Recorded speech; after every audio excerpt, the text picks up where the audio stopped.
क्या एक व्यक्ति की सांसें पूरी दुनिया की लय बदल सकती हैं? कल्पना कीजिए एक ऐसे 4 साल के बालक की जिसने कभी वेदों को पढ़ा नहीं, लेकिन भगवद गीता के श्लोक ऐसे सुनाता था मानो वो उसकी आत्मा में अंकित हों।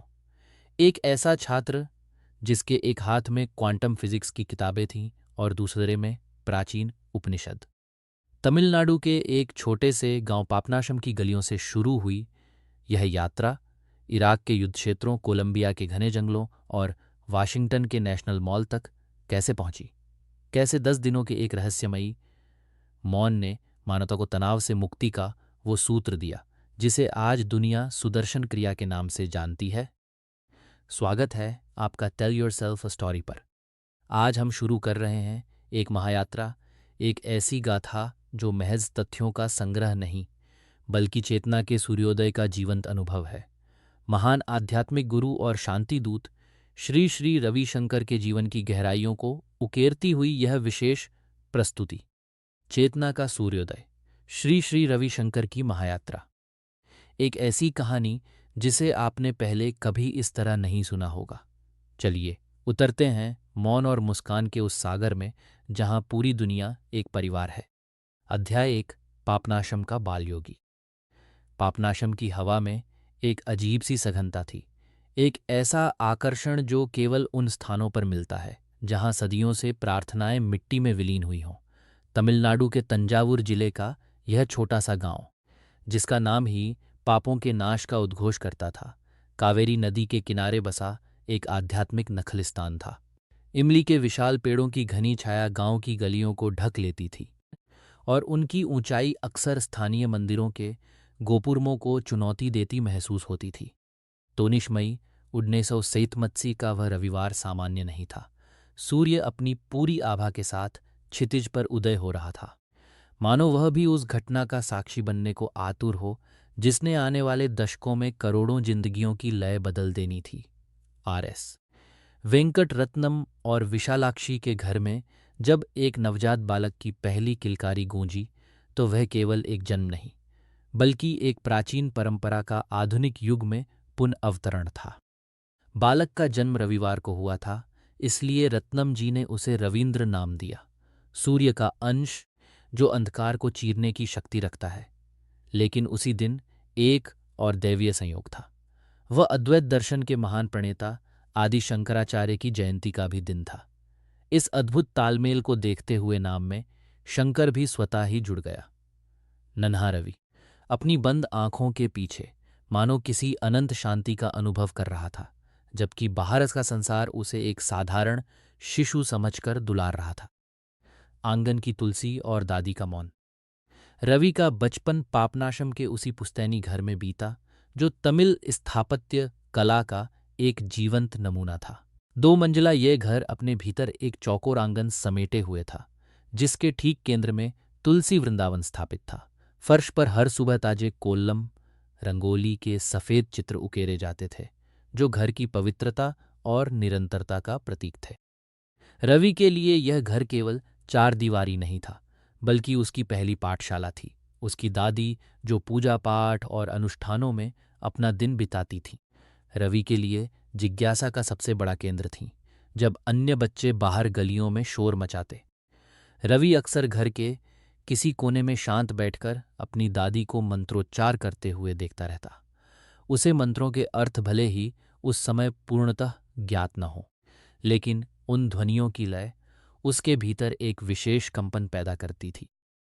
एक बार जब वो मात्र 5 वर्ष का था, उसकी छोटी बहन भानुतमती भानु ने भी इस आध्यात्मिक खेल में उसका साथ देना शुरू किया। भानु, जिसका जन्म 1968 में हुआ था, रवि के लिए केवल एक बहन नहीं बल्कि सहोदरी थी, एक ही गर्भ को साझा करने वाली।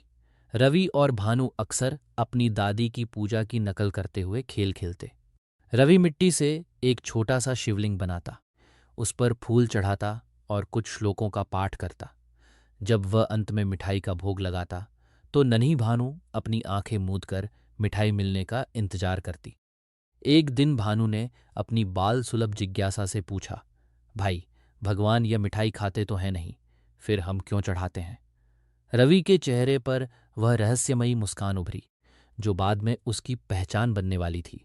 उसने शांत भाव से कहा, भानु, भगवान इसे खाते नहीं हैं, वे इसे और भी मीठा बनाकर हमें वापस कर देते हैं।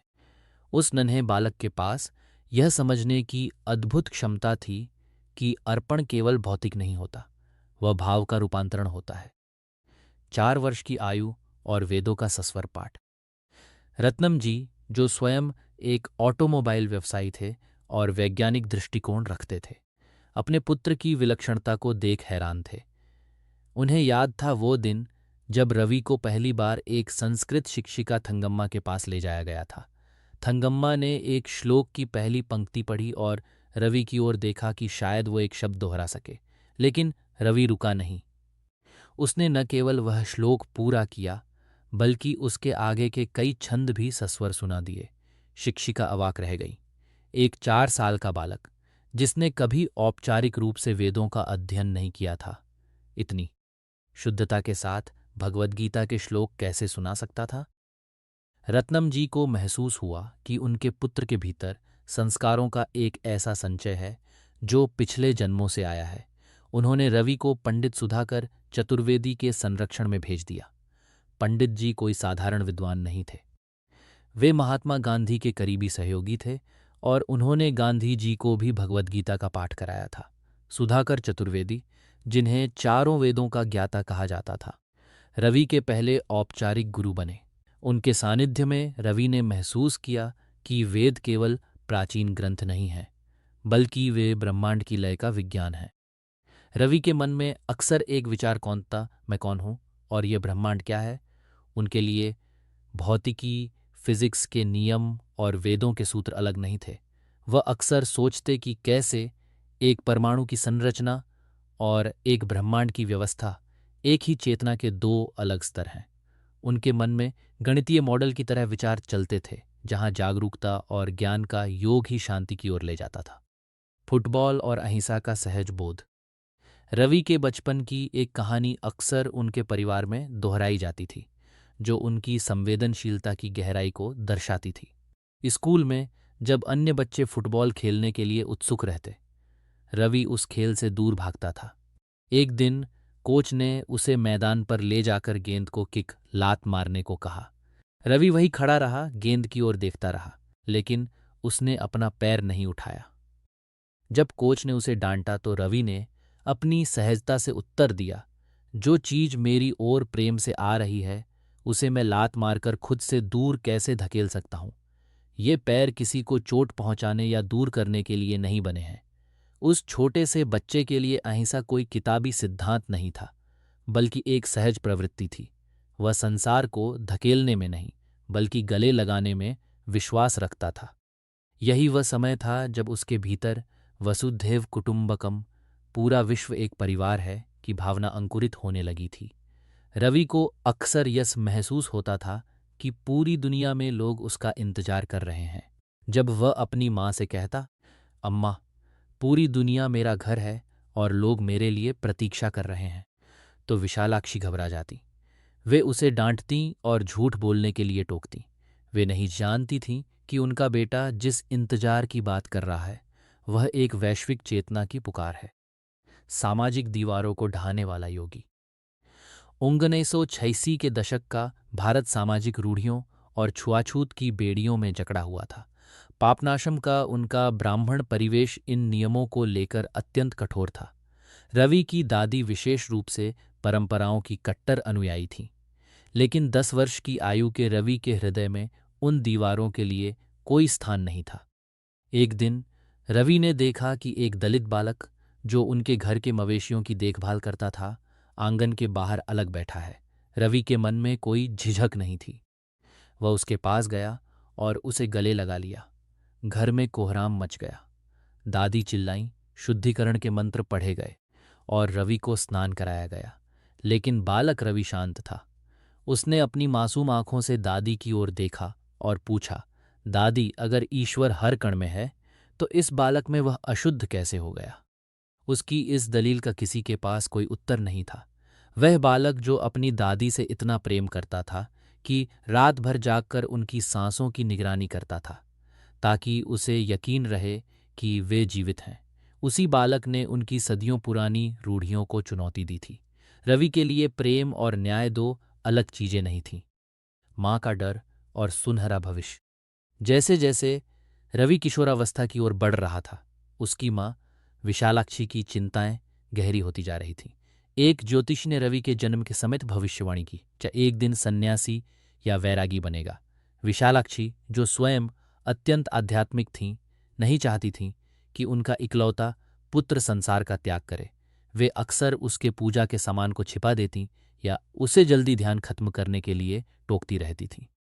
रवि, जल्दी करो, इतना समय संध्या वंदनम में क्यों लगा रहे हो? वे पढ़ाई पर ध्यान दो, वे अक्सर कहती।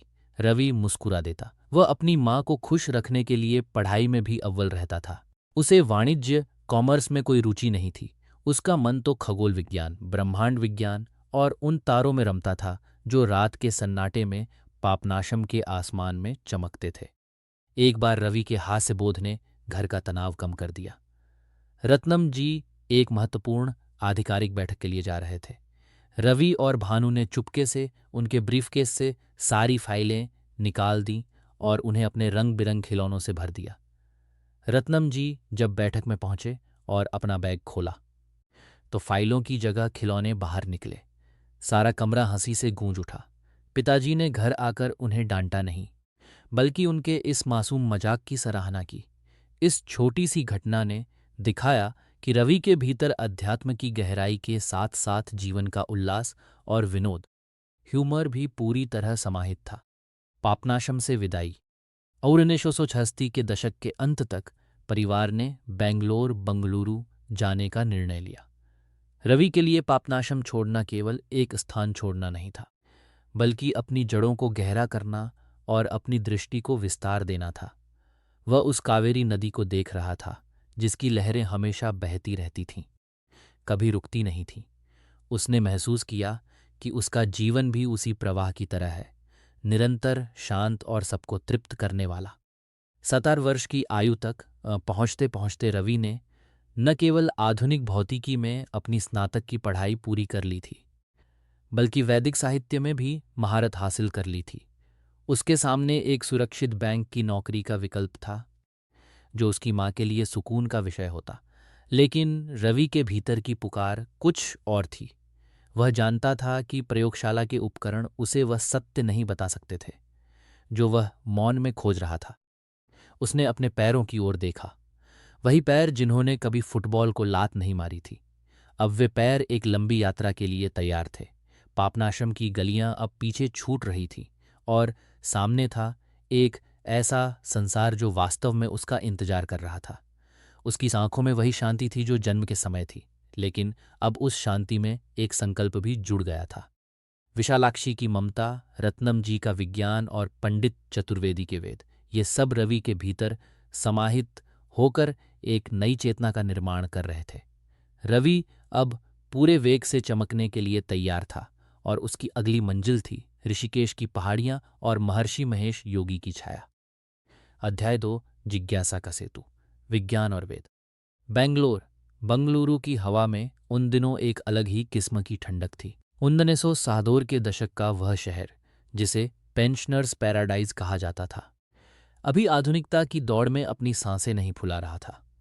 सड़कों पर साइकिलों की कतारें, इक्का दुक्का तांगे और कहीं कहीं गरजती हुई रॉयल एनफील्ड मोटरसाइकिलें दिखाई देती थीं। इसी शांत शहर की रेजिडेंसी रोड पर स्थित था सेंट जोसेफ कॉलेज। चूने और गारे से बनी उसकी गॉथिक शैली की इमारत, ऊंची मेहराबें और उसके ऊपर चांदी जैसा चमकता एक धातु का गुंबद। वेधशाला रवि के लिए केवल एक शैक्षणिक संस्थान नहीं था, बल्कि एक ऐसी प्रयोगशाला थी जहां वह ब्रह्मांड के रहस्यों को सुलझाने की कोशिश करने वाला था। रवि जब कॉलेज की उन ठंडी गलियारों से गुजरता तो उसके हाथ में अक्सर भौतिकी, फिज़ की मोटी किताबें होती थीं, लेकिन उसकी जेब में छोटे कागजों पर लिखे वेदों के सूत्र दबे रहते थे। उसके भीतर दो दुनियाएं साथ साथ चल रही थीं, एक वह जो प्रयोगशाला के उपकरणों के माध्यम से यह क्या है, व्हाट इज़ दिस, का उत्तर खोज रही थी, और दूसरी वह जो मौन की गहराइयों में मैं कौन हूँ, हु एम आई का अनुसंधान कर रही थी। रेजिडेंसी रोड की गोथिक मेहराबें और फेथ एंड लेबर। कॉलेज का ध्येय वाक्य था फाइड एट लाबोर, निष्ठा और श्रम। रवि ने महसूस किया कि यह वाक्य केवल छात्रों के लिए नहीं बल्कि पूरे जीवन के लिए एक मार्गदर्शक सिद्धांत था। कॉलेज की इमारत की संरचना उसे प्रभावित करती थी। 1985 में बनी वह भव्य इमारत अपने भीतर एक ऐसी स्थिरता समेटे हुए थी जो बाहर की बदलती दुनिया के विपरीत थी। रवि अक्सर कॉलेज के बेसमेंट में स्थित विशाल पुस्तकालय में घंटों बिताता था। वहाँ की शांति उसे पापनाशम के उन मंदिरों की याद दिलाती थी जहाँ उसने बचपन बिताया था। पुस्तकालय की दीवारों पर लॉर्ड टेनिसन की कविता द ब्रुक की पंक्तियाँ अंकित थीं। फॉर मेन में कम एंड मेन में go but I go on for ever. इंसान आएंगे और चले जाएंगे लेकिन मैं अनंत काल तक प्रवाहित रहूंगी। रवि उन शब्दों को पढ़ता और गहराई से सोचता, क्या यह प्रवाह केवल पानी का है या उस चेतना का जो हम सबके भीतर बह रही है। उसके प्रोफेसर उसे एक विलक्षण छात्र के रूप में देखते थे। वह कक्षा में शांत रहता लेकिन जब वह प्रश्न पूछता तो उनमें एक ऐसी गहराई होती थी जो सामान्यतः उस उम्र के छात्रों में नहीं मिलती।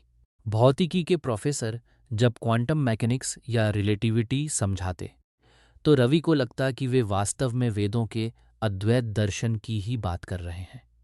उसके लिए परमाणु के भीतर का खाली स्थान और ब्रह्मांड का अनंत विस्तार दोनों एक ही सत्य के दो अलग अलग पैमाने थे। पंडित सुधाकर चतुर्वेदी, गांधी का डाकिया और रवि का पथ प्रदर्शक। कॉलेज की औपचारिक शिक्षा के साथ साथ रवि का वास्तविक सत्संग पंडित सुधाकर चतुर्वेदी के सानिध्य में चल रहा था। पंडित जी कोई साधारण विद्वान नहीं थे। वे एउटनशो सातुनोस में जन्मे थे जो उन्हें उस समय 20वीं वर्ष से अधिक का होने का दावा करने का आधार देता था, और उन्होंने महात्मा गांधी के साथ साबरमती आश्रम में वर्षों बिताए थे। वे गांधी के डाकिया के रूप में जाने जाते थे क्योंकि वे गांधी जी द्वारा वायसराय को लिखे गए पत्रों को ले जाने और लाने का काम करते थे। रवि हर शनिवार उनके पास जाता। पंडित जी उसे चारों वेदों का ज्ञान देते थे। रवि के लिए यह विस्मयकारी था कि वह व्यक्ति जिसने जलियांवाला बाग हत्याकांड 1919 को अपनी आंखों से देखा था, वह आज उसे शांति और अहिंसा का पाठ पढ़ा रहा है। पंडित जी अक्सर एक कहानी सुनाते थे जो रवि के हृदय में गहराई से उतर गई थी। उन्होंने बताया था कि जब कस्तूरबा गांधी अपनी मृत्युशैया पर थीं तो महात्मा गांधी ने उनसे सुधाकर चतुर्वेदी से भगवद गीता का वह श्लोक पढ़ने को कहा था जो स्थित प्रज्ञ संभाव की बात करता है। गांधी जी ने कहा था, आज मेरा इम्तिहान है। मैं देखना चाहता हूं कि क्या मैं कस्तूरबा के जाने पर भी अपना मानसिक संतुलन बनाए रख सकता हूं। रवि ने इस घटना से सीखा कि अध्यात्म केवल हिमालय की गुफाओं में बैठने का नाम नहीं है, बल्कि संकट की घड़ी में भी अपनी मुस्कान और संतुलन बनाए रखने की कला है। पंडित चतुर्वेदी रवि को कर्नाटक के गांधी की तरह देखते थे। वे कहते थे, वेदों के निर्देशों का पालन करो और एक सुखद जीवन तुम्हारा इंतजार कर रहा है। रवि के भीतर का योगी अब एक समाज सुधारक के रूप में भी आकार ले रहा था। अम्मा का डर और बैंक का वह अजीब इंटरव्यू। जैसे जैसे रवि कॉलेज के अंतिम वर्षों में पहुंच रहा था, घर का माहौल तनावपूर्ण होने लगा था। उसकी माँ विशालाक्षी उसकी बढ़ती वैराग्य की प्रवृत्तियों को लेकर बेहद चिंतित थीं। उन्हें वे भविष्यवाणियां याद आती थीं कि उनका बेटा सन्यासी बन जाएगा। वे और भानु अक्सर रवि के पूजा के सामान, घंटी, दीपक और चंदन को छिपा देते थे ताकि वह सांसारिक पढ़ाई पर ध्यान दे सके। अम्मा अक्सर कहती थीं, रवि तुम इतना समय ध्यान मेडिटेशन में क्यों बिताते हो? बाहर जाओ, फुटबॉल खेलो, दोस्तों के साथ घूमो। रवि बस मुस्कुरा देता। उसके मन में वही पुराना ख्याल आता, ये पैर किसी को लात मारने के लिए नहीं बने हैं। अपनी माँ का मन रखने के लिए रवि एक बार बैंक ऑफ इंडिया की नौकरी के लिए इंटरव्यू देने गया। यह उसके जीवन का एक बेहद दिलचस्प और मजाकिया मोड़ था। इंटरव्यू लेने वाले पैनल ने जब देखा कि एक सप्तार आर्या साल का किशोर जिसकी आंखों में एक अजीब सी चमक थी उनके सामने बैठा है, तो उन्होंने उसकी शैक्षणिक उपलब्धियों पर गौर किया। भौतिकी और वैदिक साहित्य में स्नातक की डिग्री, पैनल के एक सदस्य ने पूछा, आप बैंक में क्या करेंगे? आपकी रुचि तो कहीं और दिखती है। रवि ने अपनी सहजता के साथ उत्तर दिया, मैं लोगों को तनाव मुक्त रहने में मदद कर सकता हूँ। इंटरव्यू लेने वाले हैरान थे। उनमें से एक ने मजाक में पूछा, क्या तुम हमें अभी दिखा सकते हो कि यह कैसे होता है? रवि ने मौके का फायदा उठाया। उसने उन गंभीर अधिकारियों से अपनी आंखें बंद करने को कहा और उन्हें एक संक्षिप्त ध्यान मेडिटेशन की प्रक्रिया कराई। जब इंटरव्यू खत्म हुआ तो अधिकारी खुद को इतना हल्का और शांत महसूस कर रहे थे कि उन्होंने रवि को तुरंत चुन लिया और उसे दिल्ली जाने का टिकट भी भेज दिया। लेकिन रवि ने कभी उस बैंक की दहलीज पर कदम नहीं रखा। वो जान चुका था कि उसका बैंक तो अनंत चेतना का खजाना है, जहां उसे लोगों के दुखों का निपटारा करना है। विज्ञान और चेतना का संश्लेषण, सत्य गोलाकार है। रवि की सोच की एक बड़ी खूबी यह थी कि उसने कभी विज्ञान और अध्यात्म को दो अलग ध्रुवों की तरह नहीं देखा। वह अक्सर कहता, विज्ञान यह जानने की कोशिश है कि यह क्या है, जबकि अध्यात्म यह जानने की कोशिश है कि मैं कौन हूँ। उसके मन में एक गणितीय और भौतिक मॉडल, फिजिकल मॉडल विकसित हो रहा था। वह सोचता कि जैसे प्रकाश तरंग वेव भी है और कण पार्टिकल भी, वैसे ही सत्य भी विरोधाभासी हो सकता है। उसका प्रसिद्ध कथन था, सत्य रैखिक नहीं बल्कि गोलाकार स्फेरिकल होता है, इसलिए इसमें विरोधाभास होना स्वाभाविक है। कॉलेज के दिनों में ही उसने महसूस किया कि लोग धर्म के कर्मकांडों में तो फंसे हैं, लेकिन मानवीय मूल्यों, ह्यूमन वैल्यूज को भूल गए हैं। उसने देखा कि कैसे मंदिर जाने वाले लोग भी बाहर आकर छुआछूत और नफरत में डूबे रहते हैं। रवि का हृदय इस विसंगति को स्वीकार नहीं कर पा रहा था। वह एक ऐसे अध्यात्म की तलाश में था जो व्यावहारिक हो, जो सांसों की लय के माध्यम से मन को नियंत्रित कर सके। महर्षि की पुकार और वैराग्य की ओर पहला कदम। 1963 में मात्र 10 वर्ष की आयु में रवि ने अपनी स्नातक की पढ़ाई पूरी कर ली। उसके सामने भविष्य के कई रास्ते थे, लेकिन उसकी आत्मा उस दिशा में जाने के लिए तड़प रही थी जहां वह पूरी दुनिया को अपना परिवार वसुधैव कुटुंबकम बना सके। तभी उसकी मुलाकात महर्षि महेश योगी से हुई। महर्षि उस समय भावातीत ध्यान, ट्रांसेंडेंटल मेडिटेशन के माध्यम से पूरी दुनिया में एक आध्यात्मिक क्रांति ला चुके थे। वे वैज्ञानिकों और वैदिक विद्वानों को एक मंच पर ला रहे थे, और यही वह जगह थी जहां रवि का हृदय बसता था। जब रवि पहली बार महर्षि से मिला तो महर्षि ने तुरंत इस युवा की प्रतिभा को पहचान लिया। रवि का चेहरा मासूम था, उसकी दाढ़ी अभी उगनी शुरू हुई थी, जो उसने इसलिए बढ़ानी शुरू की थी ताकि लोग उसे थोड़ा परिपक्व समझें और गंभीरता से ले। महर्षि ने उससे अपने साथ यूरोप ले जाने का निर्णय लिया। विशालाक्षी का दिल बैठ गया। उनका डर सच साबित हो रहा था। लेकिन रवि के पिता रत्नम जी ने अपने पुत्र के विजन को समझा। उन्होंने महसूस किया कि उनका बेटा किसी एक घर या एक बैंक की नौकरी के लिए नहीं बना है। उन्होंने रवि को आशीर्वाद दिया और उसे महर्षि के साथ जाने की अनुमति दे दी। ऋषिकेश और स्विट्जरलैंड, सुनहरा पिंजरा। रवि अब महर्षि महेश योगी के सबसे प्रिय शिष्यों में से एक बन गया था। उसने ऋषिकेश के उन आश्रमों में समय बिताया जहां कभी द बीटल्स बैंड के सदस्य ध्यान सीखने आए थे। रवि ने वहां महर्षि के काम को व्यवस्थित करना शुरू किया, चाहे वह बड़े अंतर्राष्ट्रीय सम्मेलनों का आयोजन हो या ऋषिकेश के तट पर 6000 पंडितों के साथ विशाल यज्ञ का आयोजन करना हो। महर्षि उसे अनुपम मानते थे। रवि की सादगी और उसकी कार्यक्षमता का मेल अद्भुत था। वह दिन भर महर्षि की परछाई बनकर उनके साथ रहता, उनके पत्रों का जवाब देता और दुनिया भर के वैज्ञानिकों से उनके सिद्धांतों पर चर्चा करता। हालांकि उसे इस काम में बहुत आनंद आ रहा था, लेकिन उसके भीतर एक अजीब सी छटपटाहट भी थी। बाद में रवि ने उन वर्षों को एक सुनहरा पिंजरा, गोल्डन केज कहा।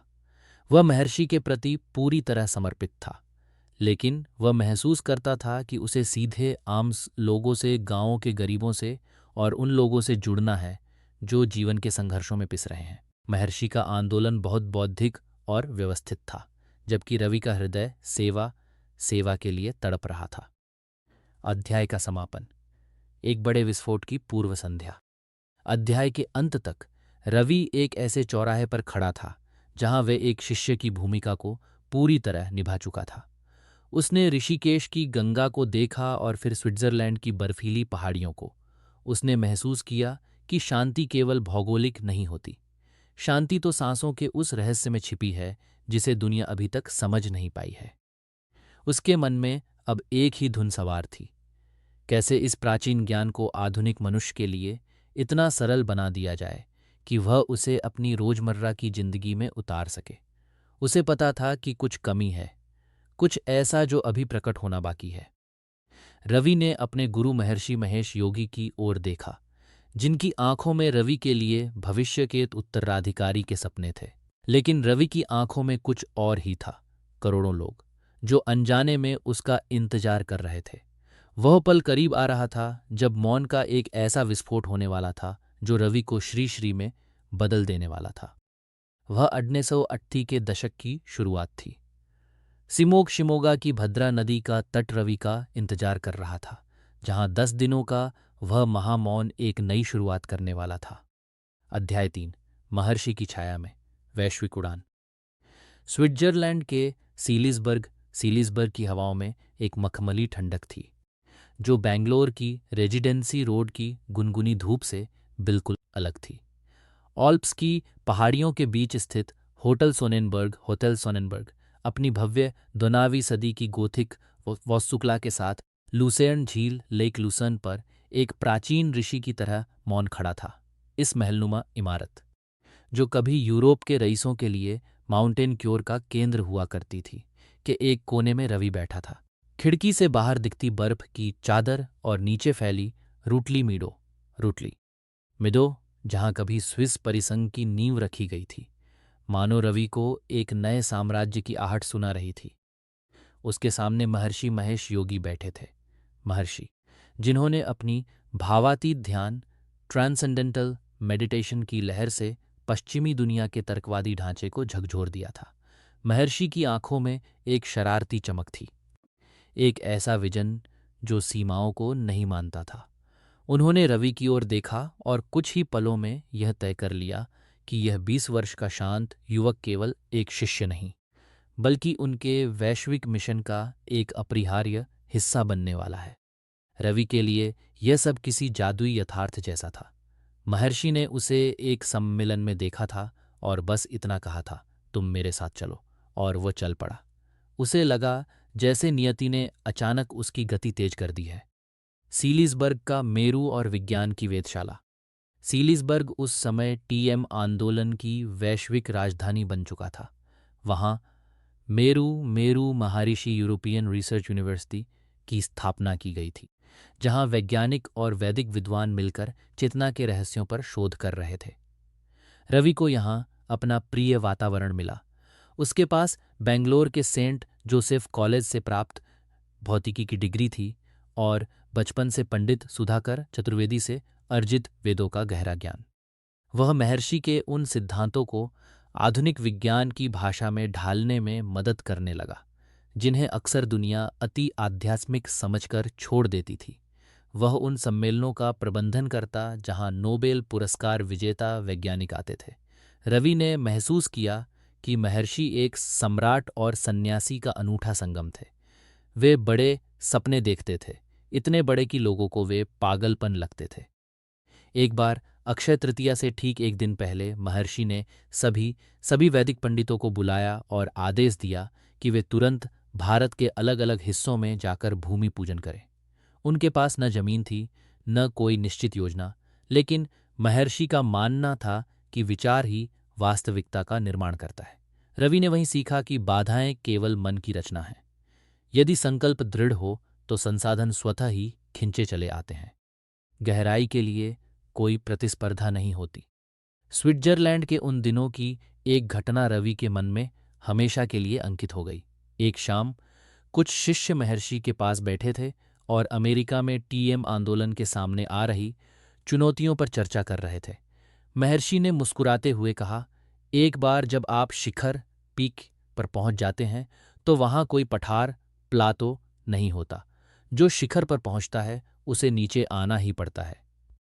रवि, जो शांत बैठा सब सुन रहा था, ने अपनी स्वाभाविक मंद मुस्कान के साथ जोड़ा, लेकिन गुरुदेव, गहराई के लिए कोई प्रतिस्पर्धा नहीं होती। There is no competition for depth. महर्षि चौंक गए। उन्होंने रवि की ओर देखा। उनकी आंखों में एक गहरी स्वीकृति उभरी और वे खिलखिलाकर हंस पड़े। उस युवक ने एक वाक्य में अध्यात्म का पूरा सार निचोड़ दिया था। ऊंचाई की अपनी सीमाएं हैं, वहां ईर्ष्या और गिरने का डर है, लेकिन चेतना की गहराई अनंत है और वहां केवल मौन और पूर्णता है। महर्षि जान गए थे कि रवि की जड़ें बहुत गहरी हैं। दाढ़ी का रहस्य और प्रौढ़ता का स्वांग। रवि अभी बहुत युवा दिखता था। उसका चेहरा इतना मासूम था कि लोग उसे अक्सर महर्षि का छोटा बच्चा समझ लेते थे। एम.एन. चक्रवर्ती जैसे साथी बताते थे कि रवि का चेहरा इतना स्वीट लुकिंग था कि लोग उसके गालों को चूमने या पींच करने की इच्छा रखते थे।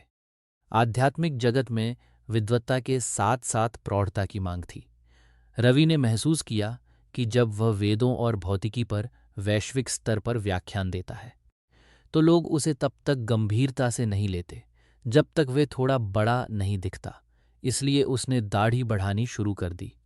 यह दाढ़ी केवल बालों का गुच्छा नहीं थी, बल्कि एक सुरक्षा कवच थी, ताकि वह उन वैज्ञानिकों और दार्शनिकों के बीच अपनी जगह बना सके जो उम्र में उससे दोगुने बड़े थे। रवि अक्सर अपनी इस नकली गंभीरता पर भीतर ही भीतर मुस्कुराता था। वह जानता था कि भीतर से वह अभी भी वही पापनाशम का बच्चा है जो फुटबॉल को लात मारने से इसलिए मना कर देता था क्योंकि वह किसी को खुद से दूर नहीं धकेलना चाहता था। ऋषिकेश की रातों का रहस्य। महर्षि महेश योगी का ऋषिकेश स्थित आश्रम, जहां कभी द बीटल्स बैंड के सदस्य ध्यान सीखने आए थे, रवि के लिए एक प्रयोगशाला की तरह था। वह वहां उन्नत कोर्सेज का प्रबंधन करता था। ध्यान के प्रत्येक दौर में 40 मिनट लगते थे और शिक्षकों से 3 दौर की अपेक्षा की जाती थी। रवि अक्सर मजाक में वरिष्ठ शिक्षकों से कहता था कि उन्हें अधिक अभ्यास करना चाहिए। रवि के भीतर कोई व्यसन नहीं था, न धूम्रपान न मदरा, लेकिन उसे सिनेमा का बहुत शौक था। ऋषिकेश की उन शांत रातों में वह अक्सर गंगा के दूसरे तट पर स्थित शहर में फिल्म देखने जाना चाहता था।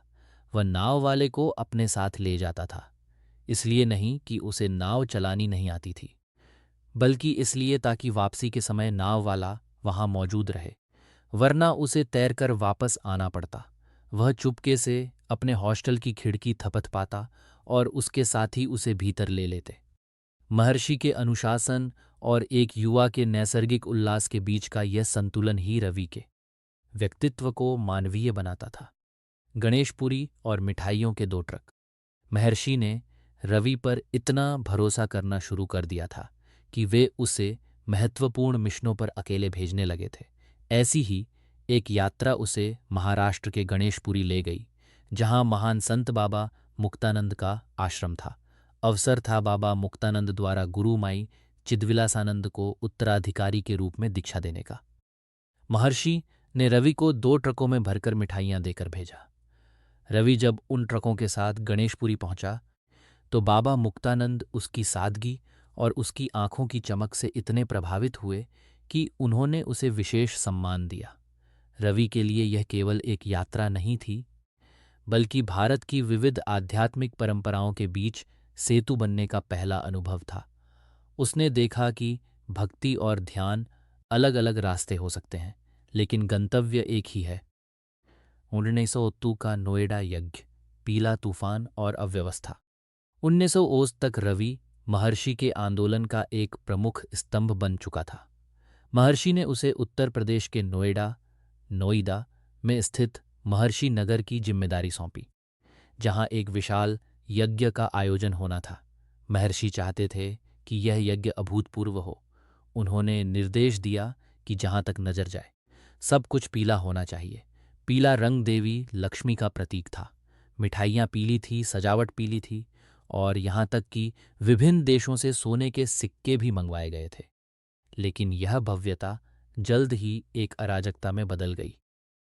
6,000 पंडितों को इस यज्ञ के लिए देश भर से इकट्ठा किया गया था। इनमें से कई पंडित वास्तव में विद्वान नहीं थे, बल्कि कुछ बिचौलियों द्वारा भारी इनामों और महर्षि नगर में स्थायी निवास के लालच में लाए गए थे। जब एक अफवाह उठी कि उन्हें वादा की गई राशि नहीं मिलेगी और उन्हें वापस भेज दिया जाएगा, तो पंडितों ने विद्रोह कर दिया। यज्ञ का मैदान एक युद्ध क्षेत्र में बदल गया। उन्होंने तोड़फोड़ शुरू कर दी और वे सीधे रविशंकर के विरोध में खड़े हो गए। रवि के लिए यह एक भीषण अग्निपरीक्षा थी।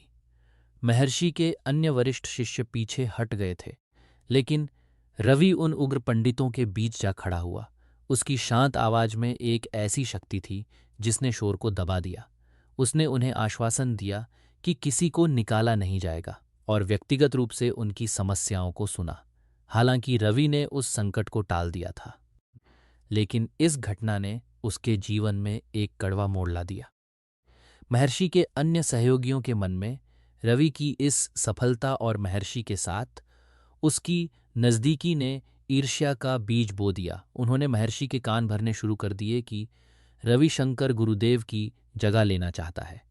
रवि को पहली बार संगठन की राजनीति का वह स्याह चेहरा दिखा जो अक्सर आध्यात्मिक संस्थानों की दीवारों के पीछे छिपा रहता है। सुनहरा पिंजरा और सेवा की पुकार। महर्षि रवि को अपना उत्तराधिकारी बनाना चाहते थे। रवि के पास वह सब कुछ था जिसे दुनिया सफलता कहती है: प्रथम श्रेणी की सुख सुविधाएं, वैश्विक यात्राएं और दुनिया के सबसे शक्तिशाली लोगों के साथ उठना बैठना। उसने प्रधानमंत्री इंदिरा गांधी से लेकर बाबू जगजीवन राम तक से मुलाकात की थी, लेकिन जैसे जैसे समय बीत रहा था उसके भीतर एक गहरा खालीपन आकार ले रहा था। उसने बाद में उन वर्षों को एक सुनहरा पिंजरा, गोल्डन केज, कहा। वह महर्षि का अगाध सम्मान करता था, लेकिन वह जानता था कि उसकी चेतना की उड़ान के लिए ये दीवारें छोटी पड़ रही हैं। टीएम आंदोलन बहुत बौद्धिक और व्यवस्थित था, लेकिन रवि को लग रहा था कि उसमें सेवा का वह तत्व कम है जो सीधे आम आदमी के दुखों को छू सके। उसका हृदय गांवों के उन गरीबों के लिए तड़प रहा था जो गरीबी और तनाव के कारण अपनी मुस्कान खो चुके थे। महर्षि महेश योगी एक कोकून की तरह थे जिसके भीतर शिष्य सुरक्षित था, लेकिन रवि अब एक ऐसी तितली बन चुका था जिसे खुले आकाश में उड़ना ही था। अलगाव की आहट। बेंगलोर का वह वेद विज्ञान विद्यापीठ। 1965 के दौरान महर्षि ने रवि को बंगलुरु में एक वेद विज्ञान विद्यापीठ स्थापित करने के लिए भेजा। कर्नाटक सरकार ने कनकपुरा रोड पर 100 एकड़ जमीन लीज पर दी थी। एक ट्रस्ट बनाया गया जिसमें न्यायमूर्ति वीआर कृष्णा अय्यर और न्यायमूर्ति पीएन भगवती जैसे दिग्गज शामिल थे। यही वह समय था जब अलगाव की अंतिम पटकथा लिखी गई। महर्षि ने अचानक एक निर्णय लिया कि बेंगलोर का स्कूल बंद कर दिया जाए और सभी बच्चों को दिल्ली स्थानांतरित कर दिया जाए। रवि, जो उनके उज्ज्वल भविष्य का स्वप्न देख रहा था, ने विद्रोह कर दिया। उसने महर्षि से कहा कि वह उन बच्चों को नहीं छोड़ेगा। गुरु और प्रिय शिष्य के बीच वैचारिक रेखाएं अब स्पष्ट खिंच चुकी थीं। रवि एक चौराहे पर खड़ा था। एक तरफ वह संस्था थी जिसने उसे पहचान दी और दूसरी तरफ उसकी अपनी अंतरात्मा की आवाज।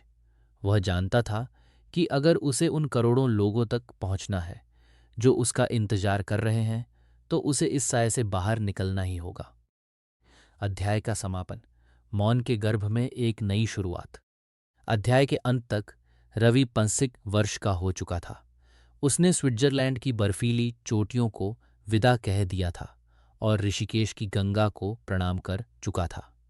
वो देख रहा था कि लोग प्रार्थनाओं और ध्यान के बाद भी अपने जीवन में खंडित, कंपार्टमेंटलाइज्ड हैं। आश्रम के भीतर वे शांत हैं, लेकिन बाहर की दुनिया में वही तनाव और क्रोध। वह मौन की उस गहराई की तलाश में था जहां से कोई ऐसा व्यावहारिक सूत्र निकल सके जो पूरी दुनिया की सांसों की लय को बदल सके। उसे पता था कि अब दूसरों को ध्यान सिखाना काफी नहीं है, उसे स्वयं को पूरी तरह विलीन करना होगा ताकि प्रकृति उसे वह उपहार दे सके जिसकी उसे तलाश थी। सितंबर 1980 का महीना करीब था। शिमोगा की भद्रा नदी का तट रवि का इंतजार कर रहा था। वह नदी जो सदियों से बिना रुके बह रही थी, अब उस ऐतिहासिक क्षण की साक्षी बनने वाली थी जहां रविशंकर का रूपांतरण श्री श्री में होने वाला था।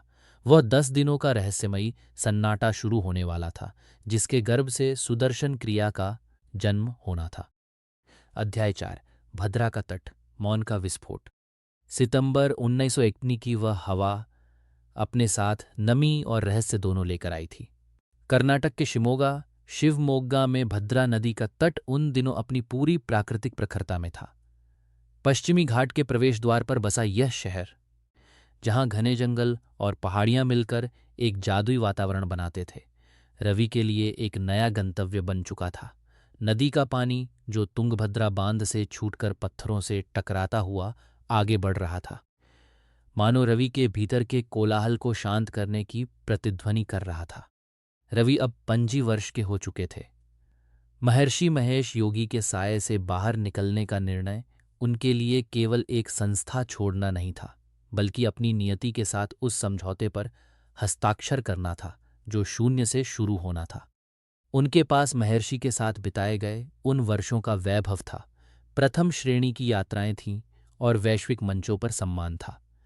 लेकिन उनके भीतर एक प्रश्न लगातार चोट कर रहा था। मैं लोगों को ध्यान सिखा रहा हूं, वे कुछ समय के लिए शांत भी होते हैं, लेकिन घर लौटते ही वे फिर से उसी तनाव और क्रोध के चक्र में क्यों फंस जाते हैं।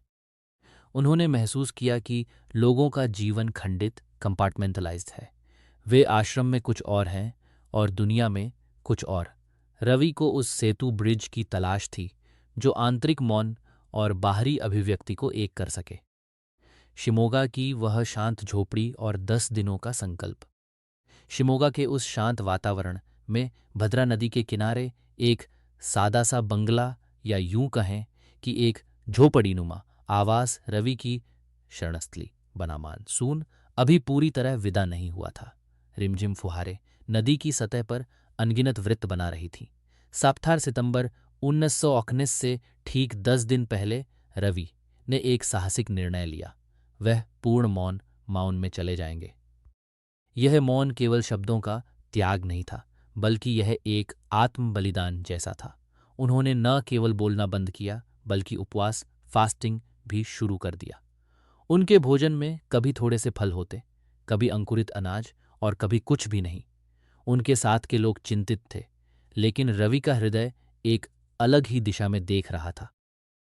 डीप थर्ड पर्सन के नज़रिए से देखें तो रवि के उन 10 दिनों का अनुभव किसी वैज्ञानिक प्रयोग जैसा था। पहले दिन मन का शोर बहुत तेज था।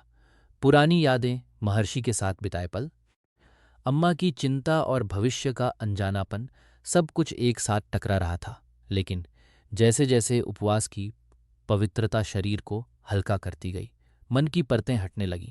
तीसरे और चौथे दिन तक भूख का एहसास एक मध्यम सी लकीर में बदल गया था। उनके लिए समय का अस्तित्व समाप्त हो रहा था। उन्हें लगने लगा कि वह कोई व्यक्ति नहीं, बल्कि उस भद्रा नदी की तरह एक प्रवाह है। मौन के गर्भ में सुदर्शन क्रिया का अवतरण। 7 सितंबर 1901 की सुबह, भद्रा नदी का तट। सूरज की पहली किरण ने जब पानी को छुआ तो रवि एक गहरी ध्यान की अवस्था में थे। अचानक उनके भीतर एक कंपन उठा। वह कोई विचार नहीं था, बल्कि एक अनुभव था। उन्हें महसूस हुआ कि सांसों की एक विशेष लय है। जैसे प्रकृति के हर मौसम की अपनी लय होती है, दिन और रात का अपना चक्र होता है, वैसे ही मानव मन की भावनाओं का भी सांसों के साथ एक सीधा संबंध है। क्रोध में सांस छोटी और तेज हो जाती है, दुख में लंबी और भारी। रवि ने महसूस किया कि अगर हम सांसों की इस लय को बदल दें तो हम अपनी भावनाओं को भी बदल सकते हैं। इसी मौन के चरम बिंदु पर सुदर्शन क्रिया एक कविता की तरह, एक प्रेरणा की तरह उनके भीतर अवतरित हुई। उन्होंने इसे कॉग्नाइज्ड कहा, यानी जो सत्य पहले से मौजूद था उसे केवल पहचान लिया गया। उनके लिए यह एक ईश्वरीय उपहार था जिसे मानवता के तनाव को मिटाने के लिए भेजा गया था। क्रिया के उस पहले अनुभव ने रवि को एक ऐसी तृप्ति से भर दिया जिसे उन्होंने पहले कभी महसूस नहीं किया था। उन्हें लगा कि वह चेतना, जो भौतिक शरीर में कैद थी, अब स्वतंत्र होकर अपने घर होम लौट आई है। 11वें दिन का विस्फोट और पहला कोर्स। 10 दिनों का मौन समाप्त हुआ। रवि अब वही व्यक्ति नहीं थे जो 10 दिन पहले नदी के किनारे आए थे। उनके चेहरे पर एक अलौकिक तेज था और आंखों में वह करुणा जो सीमाओं को पार कर चुकी थी।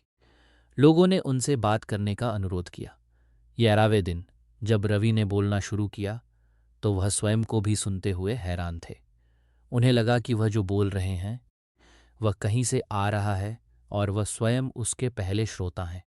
शिमोगा के कुछ गणमान्य लोग, जिनमें डॉक्टर और इंजीनियर शामिल थे, उनकी बातों को सुनने के लिए इकट्ठा हुए। रवि ने उन्हें वह सुदर्शन क्रिया सिखाई जो उन्हें प्राप्त हुई थी। यह दुनिया का पहला आर्ट ऑफ लिविंग कोर्स था। वहां मौजूद 30 प्रतिभागी, डॉक्टर और इंजीनियर उस अनुभव से स्तब्ध रह गए।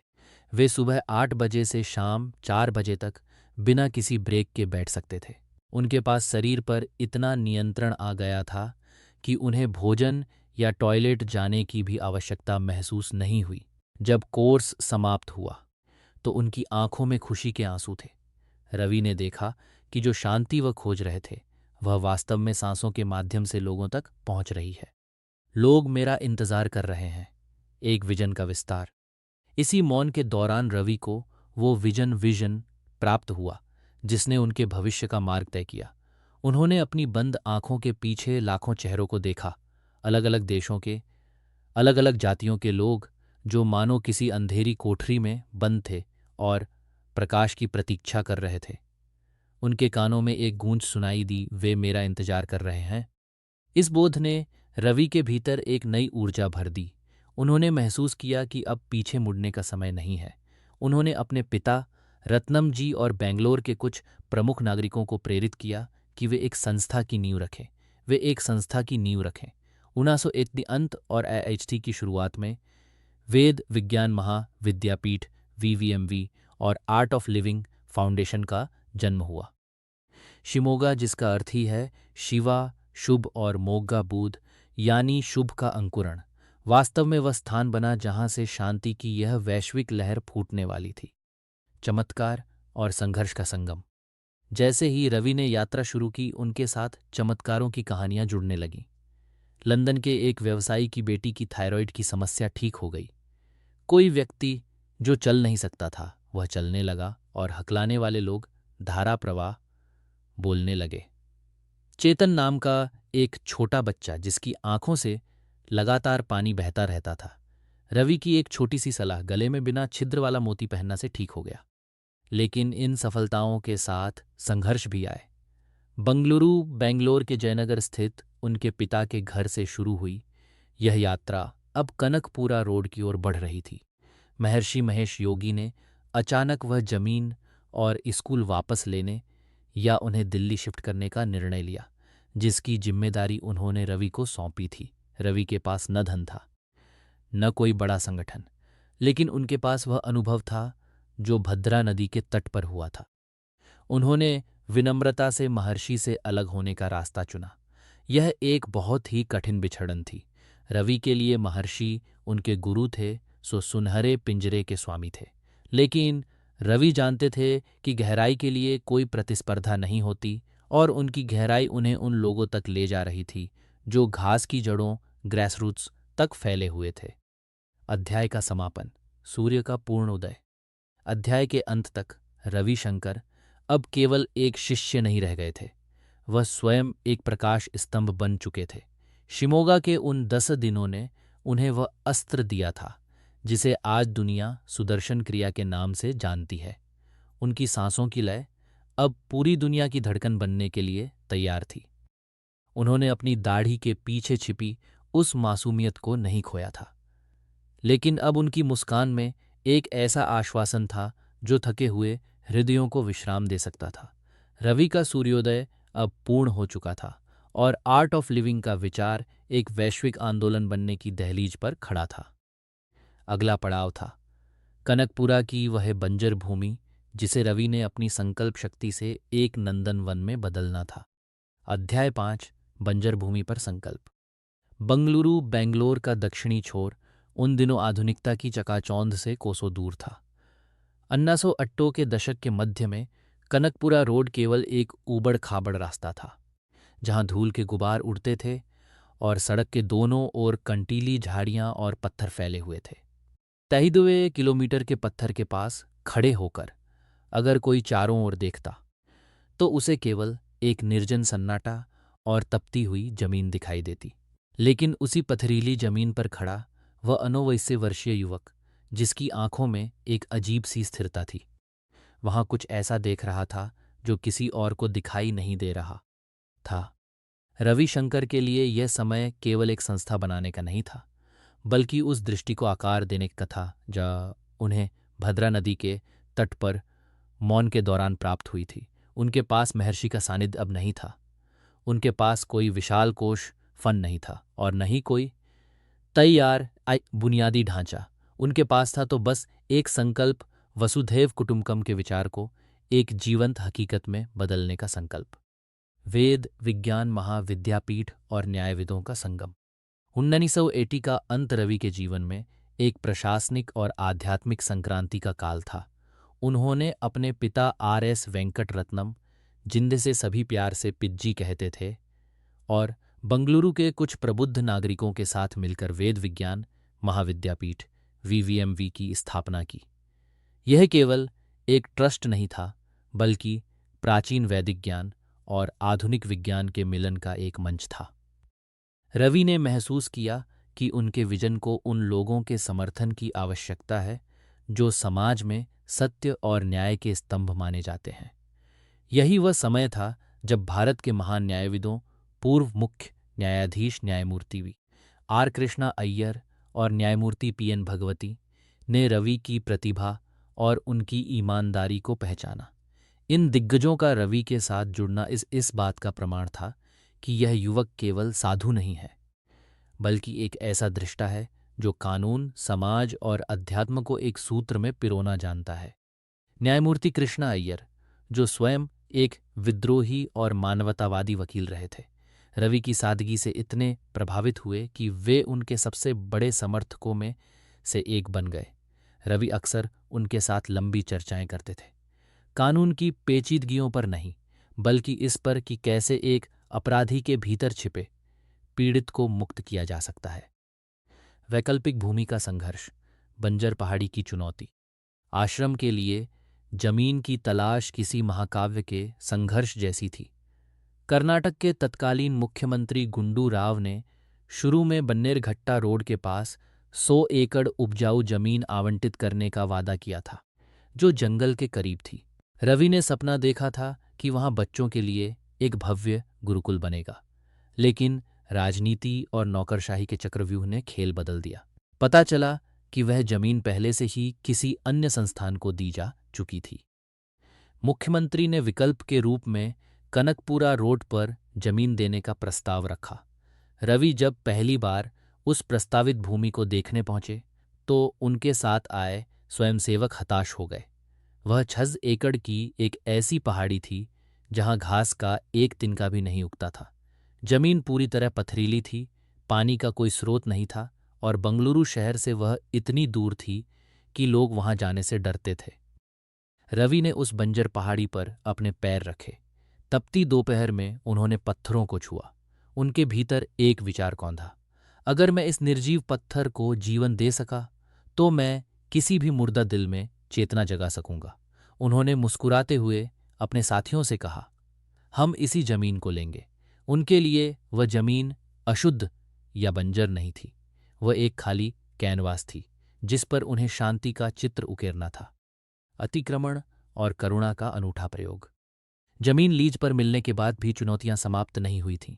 सरकार को पूरी राशि का भुगतान करने के बाद भी पोजेशन कब्जा मिलने में 2 साल लग गए। जब सरकारी अधिकारी अंततः जमीन सौंपने आए तो रवि को एक कड़वी सच्चाई का सामना करना पड़ा। 6 एकड़ में से केवल 4 एकड़ जमीन ही उपलब्ध थी। शेष जमीन पर स्थानीय ग्रामीणों ने अवैध रूप से झोपड़ियां बना ली थीं और खेती शुरू कर दी थी। अधिकारी उन झोपड़ियों को गिराने और ग्रामीणों को खदेड़ने के लिए तैयार थे, लेकिन रवि ने उन्हें रोक दिया। डीप थर्ड पर्सन के नज़रिए से देखें तो रवि के मन में उस क्षण एक गहरा द्वंद्व चल रहा था। एक तरफ उनकी संस्था का भविष्य था और दूसरी तरफ वे गरीब लोग जो सिर छुपाने की जगह ढूंढ रहे थे। उन्होंने एक ऐसा निर्णय लिया जिसने सबको चौंका दिया। उन्होंने सरकार से कहा, इन लोगों को मत हटाओ, यह जमीन अब इनकी है, आप इन्हें कानूनी रूप से इसका मालिक बना दें। रवि ने अपने हक की जमीन छोड़ दी ताकि कुछ परिवारों का चूल्हा जलता रहे। उन्होंने बाद में सरकार से अनुरोध किया कि उन्हें कहीं और जमीन दे दी जाए। 1909 के दशक के मध्य में सरकार ने मुख्य आश्रम के ठीक सामने वाली पहाड़ी पर 5 एकड़ जमीन आवंटित की, जो कि फिर से एक बंजर पहाड़ी ही थी। इस घटना ने रवि को ग्रामीणों के बीच भगवान की तरह स्थापित कर दिया। उन्होंने सबसे पहले उदिपालिया गांव को गोद लिया। यह आर्ट ऑफ लिविंग के उस विशाल सेवा तंत्र की शुरुआत थी जो आज हजारों गांवों तक फैला हुआ है। निर्माण का दौर, जब पसीने से सींची गई मिट्टी। आश्रम का शुरुआती निर्माण किसी तपस्या से कम नहीं था। पैसे नहीं थे, इसलिए रवि स्वयं पत्थर ढोते थे। उन्होंने देखा कि बंजर जमीन पर पेड़ लगाना नामुमकिन सा लग रहा था। उन्होंने स्वयंसेवकों के साथ मिलकर गड्ढे खोदे, मिट्टी बाहर से मंगवाई और एक एक पौधे को अपने हाथों से पानी दिया। एक दोपहर जब रवि एक छोटे से नीम के पौधे को पानी दे रहे थे, एक स्वयंसेवक ने पूछा, गुरुदेव, यहाँ पानी की इतनी किल्लत है, क्या ये पेड़ बच पाएंगे? रवि शांत स्वर में उत्तर दिया, प्रकृति को बस हमारी नीयत की जरूरत होती है। अगर हम इसे प्रेम देंगे तो ये हमें जीवन देगी। आज वही बंजर पहाड़ी एक घने जंगल और बगीचे में बदल चुकी है, जहां हजारों पक्षी बसेरा करते हैं। पानी की तलाश में कई बोरवेल खोदे गए, लेकिन सब सूखे निकले।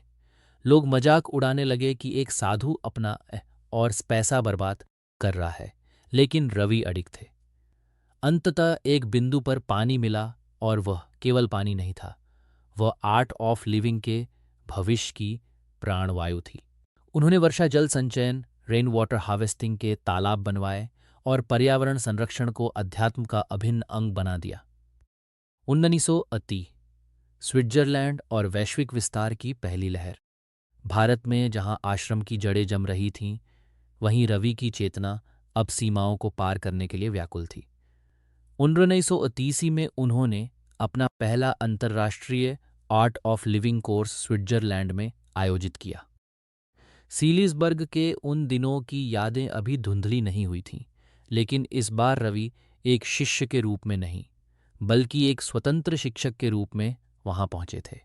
पश्चिमी दुनिया, जो भौतिक सुखों के शिखर पर पहुंचकर भी आंतरिक खोखलेपन से जूझ रही थी, के लिए सुदर्शन क्रिया एक वरदान की तरह थी।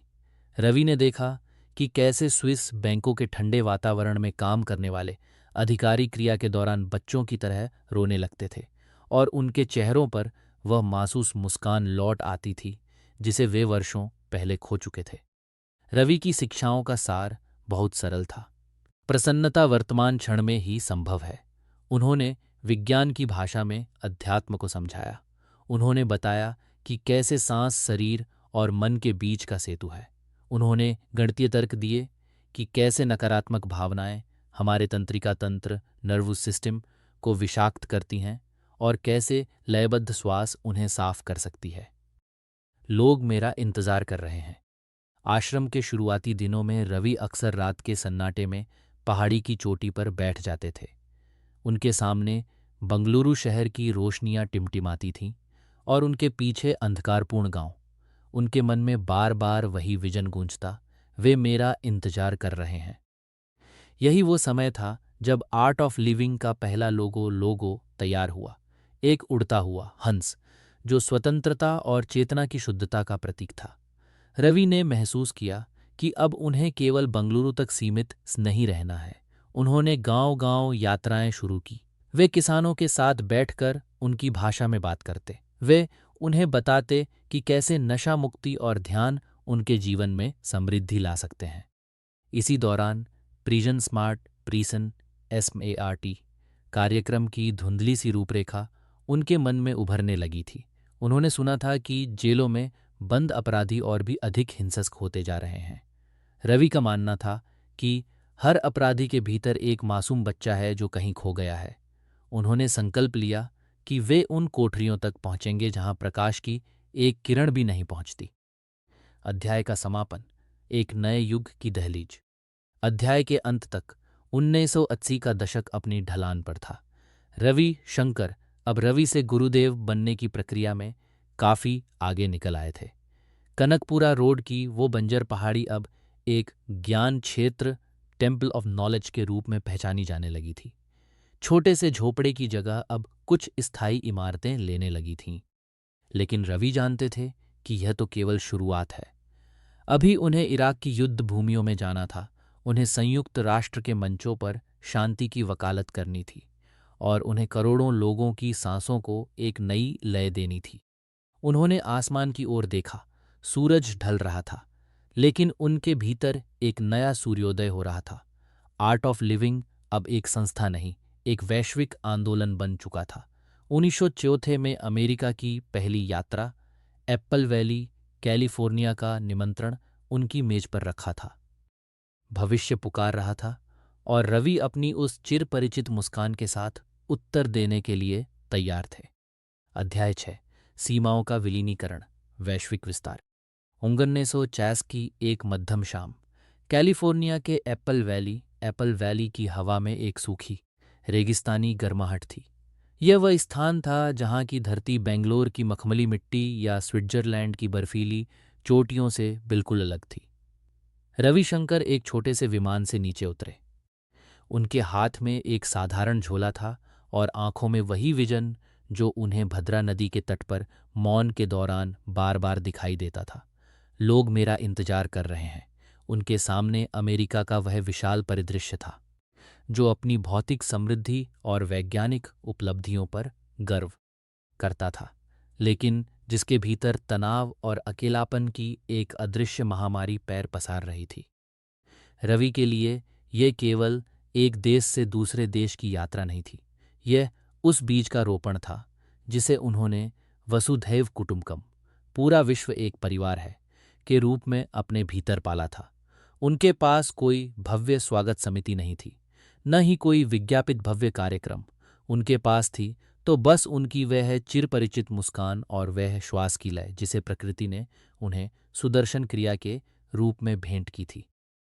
एप्पल वैली का वह पहला अमेरिकी अनुभव डीप थर्ड पर्सन के नज़रिए से देखें तो रवि के मन में उस क्षण एक गहरा अवलोकन चल रहा था। उन्होंने देखा कि पश्चिमी दुनिया, यह क्या है, व्हाट इज दिस, के प्रश्न में तो बहुत आगे निकल गई है और उसने विज्ञान के माध्यम से बाहरी जगत को जीत लिया है। लेकिन वह मैं कौन हूँ, हु एम आई के प्रश्न पर आकर ठिठक गई है। जब वे पहली बार एप्पल वैली में उन अमेरिकी प्रतिभागियों के सामने बैठे तो उन चेहरों पर संदेह, तर्क और जिज्ञासा का एक अजीब मिश्रण था। वे एक ऐसे गुरु की उम्मीद कर रहे थे जो शायद रेशमी वस्त्रों में हो और घंटों तक जटिल दर्शन पर प्रवचन दे, लेकिन उनके सामने एक साधारण युवक खड़ा था जो भौतिकी, फिजिक की भाषा में बात कर रहा था। रवि ने उन्हें समझाया कि श्वास केवल फेफड़ों में हवा का आना जाना नहीं है, बल्कि यह मन और शरीर के बीच का वह गुप्त सेतु है जिसे अक्सर हम आधुनिकता की दौड़ में अनदेखा कर देते हैं। उन्होंने गणितीय और भौतिक तर्क दिए। उन्होंने बताया कि कैसे हमारी हर भावना की एक अलग श्वसन लय, ब्रीथिंग रिदम होती है। क्रोध में सांस छोटी और तेज हो जाती है, जबकि शांति में वह धीमी और गहरी। उनकी इस वैज्ञानिक तर्कशीलता ने उन अमेरिकियों के लॉजिकल माइंड की दीवारों को ढा दिया। क्रिया के दौरान जब उन प्रतिभागियों ने पहली बार अपनी सांसों की उस लय को महसूस किया तो मानो एप्पल वैली के उस शुष्क वातावरण में चेतना का एक सोता फूट पड़ा। लोगों की आंखों से खुशी के आंसू बह रहे थे।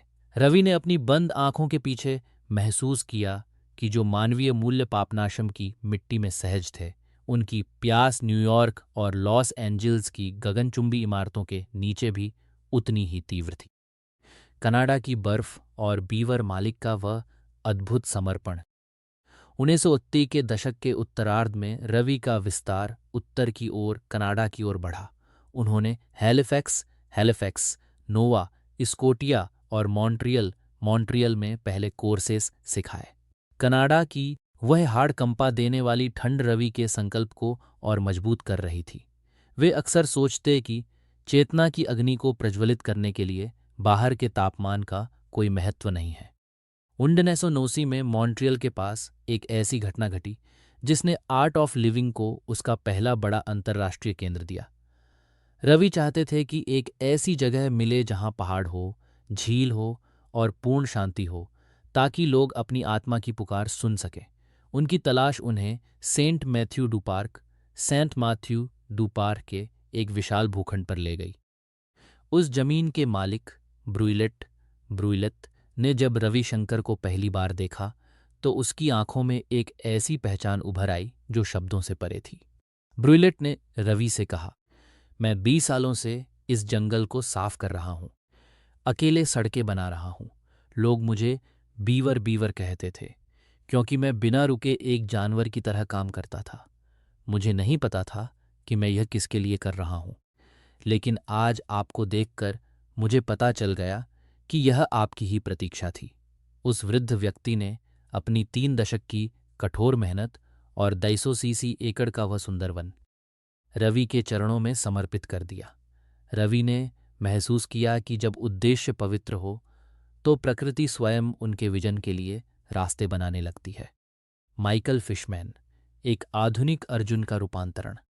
1928 की सांता मोनिका, कैलिफोर्निया की वह दोपहर रवि के वैश्विक मिशन में एक महत्वपूर्ण मील का पत्थर साबित हुई।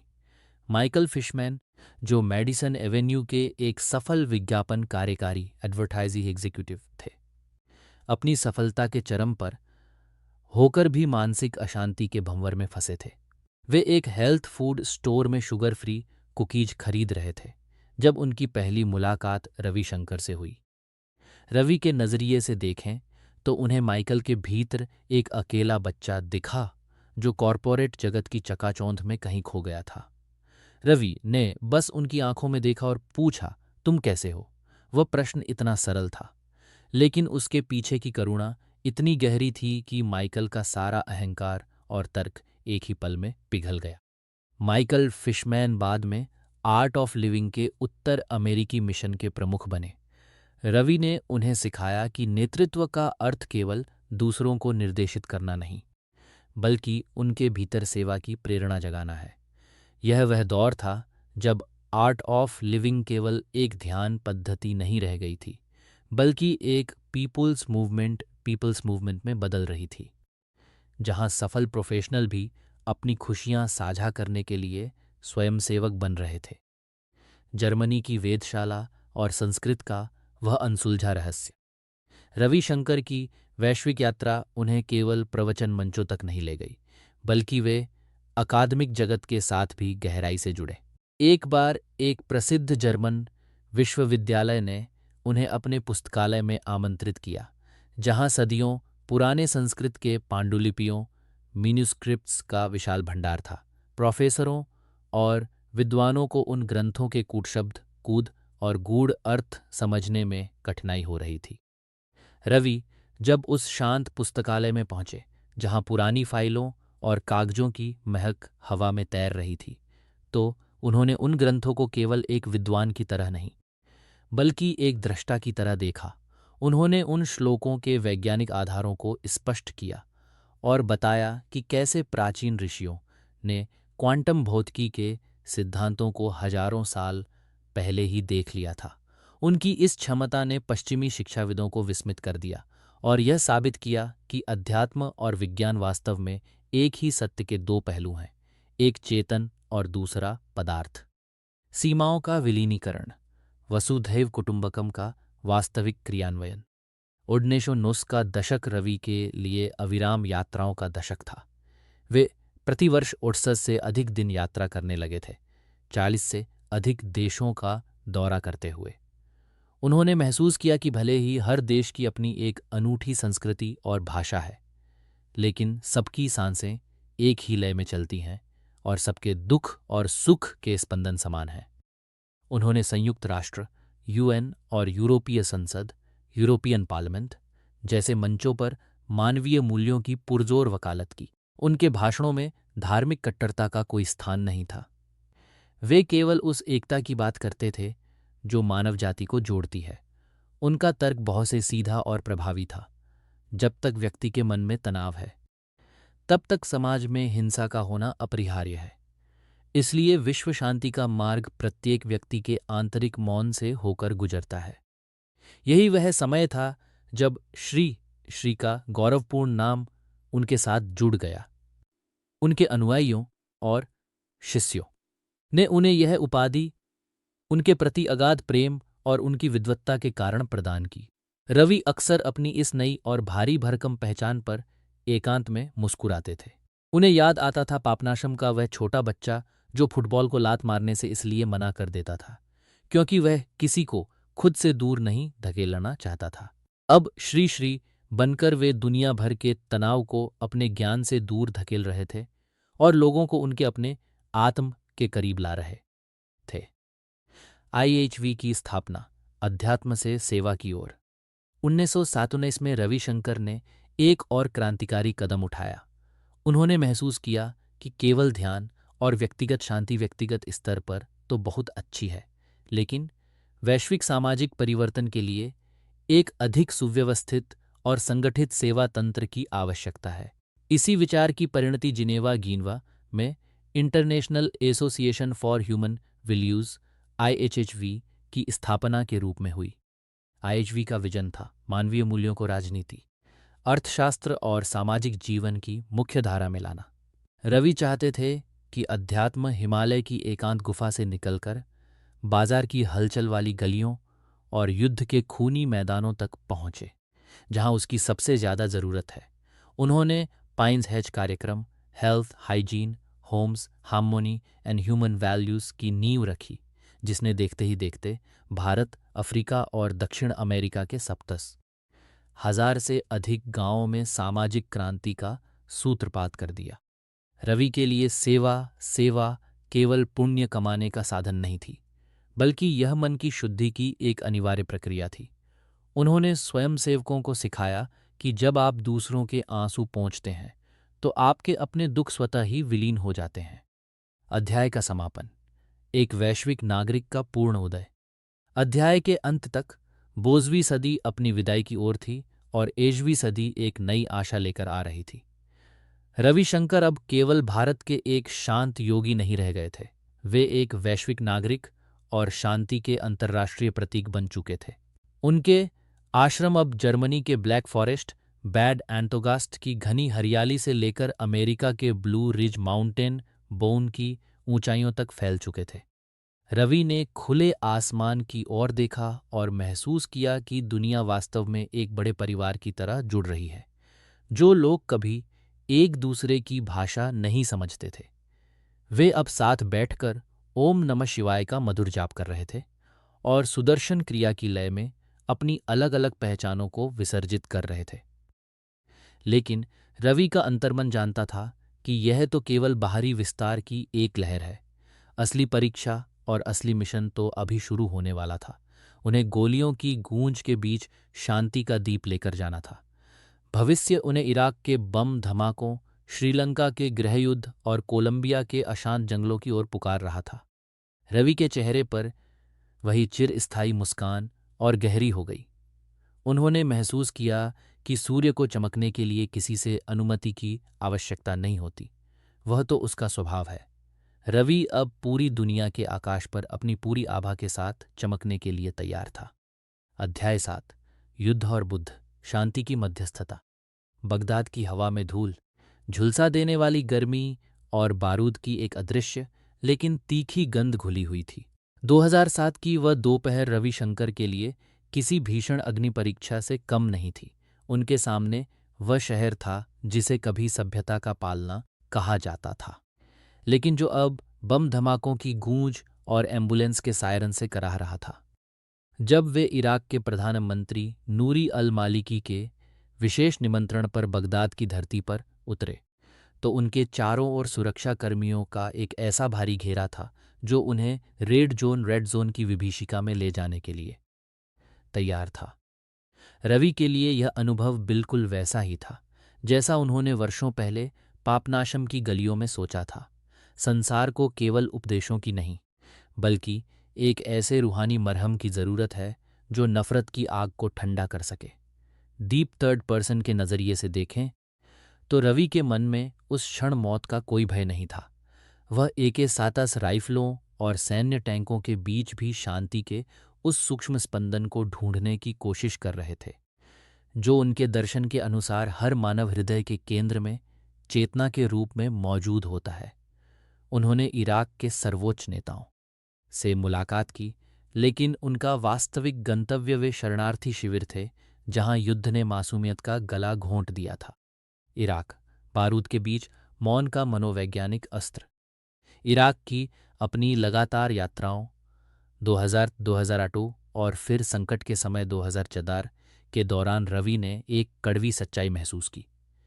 युद्ध केवल सीमाओं या जमीनों पर नहीं लड़ा जाता, वह लोगों के स्मृति तंत्र मेमोरी में गहरे जख्म छोड़ देता है। उनके कानों में विस्फोटों का शोर नहीं, बल्कि उन लोगों की खामोश चीखें सुनाई दे रही थीं जिन्होंने अपने अपनों को खोया था। 2004 में जब वे एरबिल के राहत शिविरों में पहुंचे तो दृश्य हृदय विदारक था। वहां याजीदी समुदाय की हजारों महिलाएं और बच्चे थे जो सिंजार माउंटेन्स पर कई दिनों तक भूखे प्यासे फंसे रहने के बाद मौत के मुंह से निकल कर आए थे। रवि ने देखा कि उन लोगों की आंखों में न केवल आंसू थे, नमनेस थी जो स्वयं मृत्यु से भी अधिक भयानक थी। रवि के निर्देश पर आर्ट ऑफ लिविंग ने तुरंत 10 टन राहत सामग्री और भोजन उन शिविरों तक पहुंचाया जहां संयुक्त राष्ट्र के कर्मचारी भी जाने से कतरा रहे थे। लेकिन वे जानते थे कि भोजन केवल पेट भर सकता है, उस ट्रॉमा को नहीं मिटा सकता जो यादों में बस गया है। उन्होंने वहां विशेष ट्रॉमा रिलीफ कार्यक्रम शुरू किए जहां सुदर्शन क्रिया की सांसों ने उन यजीदी महिलाओं को फिर से सोने और मुस्कुराने की ताकत दी जिन्होंने अकल्पनीय अत्याचार सहे थे। रवि के मन में एक ही विचार निरंतर गूंजता था, हर अपराधी के भीतर एक पीड़ित है जो मदद के लिए चिल्ला रहा है। इसी दर्शन के साथ उन्होंने इराक के कट्टरपंथी समूहों और मिलिशिया के साथ भी संवाद की खिड़कियां खोली। उनके लिए शांति का अर्थ केवल संधिपत्रों पर हस्ताक्षर करना नहीं था, बल्कि नफरत से भरे मन को ध्यान की शीतलता से धोना था। कोलंबिया और फार 20 साल के खूनी इतिहास का अंत। कोलंबिया के संघर्ष की गाथा किसी रिश्ते हुए पुराने घाव जैसी थी। सरकार और मार्क्सवादी विद्रोही समूह फा के बीच चल रहे 2 साल लंबे गृहयुद्ध ने 250 से अधिक जिंदगियां ली थी और लाखों लोगों को बेघर कर दिया था। दुनिया के बड़े बड़े कूटनीतिज्ञ हार मान चुके थे। जून 2015 में जब रविशंकर हवाना क्यूबा पहुंचे तो वहां का वातावरण किसी भारी पत्थर की तरह बोझिल था। वे एक ऐसी गोल मेज पर बैठे थे जहां एक तरफ कोलंबियाई सरकार के प्रतिनिधि थे और दूसरी तरफ इवान मार्केस के नेतृत्व में फार के खूंखार कमांडर। ये वे लोग थे जिन्होंने अपनी पूरी जवानी जंगलों में बंदूकों और बारूद के साये में बिताई थी। रवि ने जब इवान मार्केस की आंखों में देखा तो उन्हें वहां केवल विद्रोही नहीं दिखे, बल्कि वे थके हुए और हारे हुए पिता दिखे जो गहरे में अपने बच्चों के लिए एक ऐसा भविष्य चाहते थे जहां गोलियों की आवाज न हो। 3 दिनों तक चले उस गहन संवाद में रवि ने कूटनीति की जगह करुणा और मौन का प्रयोग किया। उन्होंने विद्रोहियों से कहा, राजनीतिक लक्ष्य महत्वपूर्ण हो सकते हैं, लेकिन उन्हें पाने के लिए हिंसा का मार्ग अपनाना अपनी ही आत्मा को घायल करना है। उस ऐतिहासिक वार्ता के दौरान एक विस्मयकारी क्षण आया। फार्क के एक प्रमुख कमांडर पास्टर अलाप ने रवि की ओर देखते हुए भरी आवाज में कहा, मैंने अब तक केवल लकड़ी और पत्थर के संतों की मूर्तियां देखी थीं, लेकिन आज मैं एक जीवित संत के सामने खड़ा हूं। रवि ने इस भावनात्मक जुड़ाव को एक प्रतीक में बदल दिया। उन्होंने फार्क के नेताओं को 2 पत्थर भेंट किए, एक पत्थर उन्हें अपनी शांति की ऊर्जा से भरकर वापस लौटाना था, ताकि जंगलों में छिपे उनके अन्य साथी उसे छूकर शांति महसूस कर सकें। और दूसरा पत्थर रवि ने स्वयं अपने पास रखा। नतीजा चमत्कारिक था। फार्क विद्रोहियों ने दशकों की हिंसा छोड़कर गांधीवादी अहिंसा के मार्ग पर चलने का सार्वजनिक संकल्प लिया। इसके बाद कोलंबिया में युद्ध विराम सीज़फायर हुआ और एक ऐतिहासिक शांति समझौते पर हस्ताक्षर किए गए। कोलंबिया की संसद ने रवि शंकर को उनके इस निस्वार्थ प्रयास के लिए अपने देश के सर्वोच्च नागरिक सम्मान सिंबोलिवार ऑर्डर ऑफ डेमोक्रेसी से सम्मानित किया। पाकिस्तान, सीमाओं के पार वसुधैव कुटुंबकम का साहस। पाकिस्तान के साथ भारत के संबंध हमेशा से ही एक जटिल और संवेदनशील पहेली रहे हैं, लेकिन रविशंकर के लिए मानचित्र की रेखाएं चेतना को नहीं बांध सकती थीं। 2004 और फिर 2002 में उन्होंने पाकिस्तान की सद्भावना यात्राएं की। लाहौर, इस्लामाबाद और कराची की सड़कों पर वे उसी सहजता से चले जैसे बंगलुरु की सड़कों पर। उन्होंने वहां आर्ट ऑफ लिविंग के केंद्र खोले, यह जानते हुए भी कि कट्टरपंथ की जमीन पर शांति के बीज बोना कितना खतरनाक है। 2004 में एक भयावह घटना घटी। इस्लामाबाद में उनके योग केंद्र को नकाबपोश हथियारबंद लोगों ने आग लगा दी और रवि को तालिबान से सीधी धमकियां मिलने लगी। लेकिन रवि विचलित नहीं हुए। उनके मन में वही अगाध शांति बनी रही जो सेंट जोसेफ कॉलेज की गोथिक मेहराबों के नीचे थी। उन्होंने शांति से कहा, जब तक लोगों के मन में अज्ञान और कट्टरता का जहर है, तब तक ऐसी घटनाएं होती रहेंगी। हमारा काम जहर से लड़ना नहीं, उसे अमृत में बदलना है। उन्होंने पाकिस्तान के उन कट्टरपंथी मौलवियों और विद्वानों के साथ भी संवाद किया जो योग को गैर इस्लामिक मानते थे। उन्होंने उन्हें समझाया कि अध्यात्म वह धागा है जो हर धर्म के मानवीय मूल्यों को जोड़ता है। उनके लिए पाकिस्तान जाना केवल एक विदेशी दौरा नहीं था, बल्कि एक बिछड़े हुए परिवार के सदस्य को गले लगाने जैसा था। कश्मीर, पैगाम मोहब्बत और रूहानी संवाद। भारत का स्वर्ग कहा जाने वाला कश्मीर दशकों से अलगाववाद और हिंसा की आग में झुलस रहा था। रवि ने महसूस किया कि वहां केवल सेना की तैनाती या सरकारी पैकेजों से स्थायी शांति नहीं आ सकती। वहां एक रूहानी संवाद की आवश्यकता है। 2000 शज़ा में उन्होंने कश्मीर बैक टू पैराडाइज सम्मेलन के माध्यम से स्थानीय युवाओं की व्यथा को सुना। उनका सबसे साहसी और क्रांतिकारी कदम नवंबर 2017 का पैगाम ए मोहब्बत कार्यक्रम था। बंगलुरु के आश्रम में उन्होंने एक ऐसी सभा बुलाई जिसकी कल्पना भी किसी ने नहीं की थी। उन्होंने 200 से अधिक ऐसे परिवारों को एक ही हॉल में आमने सामने बिठाया जो एक दूसरे के कट्टर दुश्मन माने जाते थे।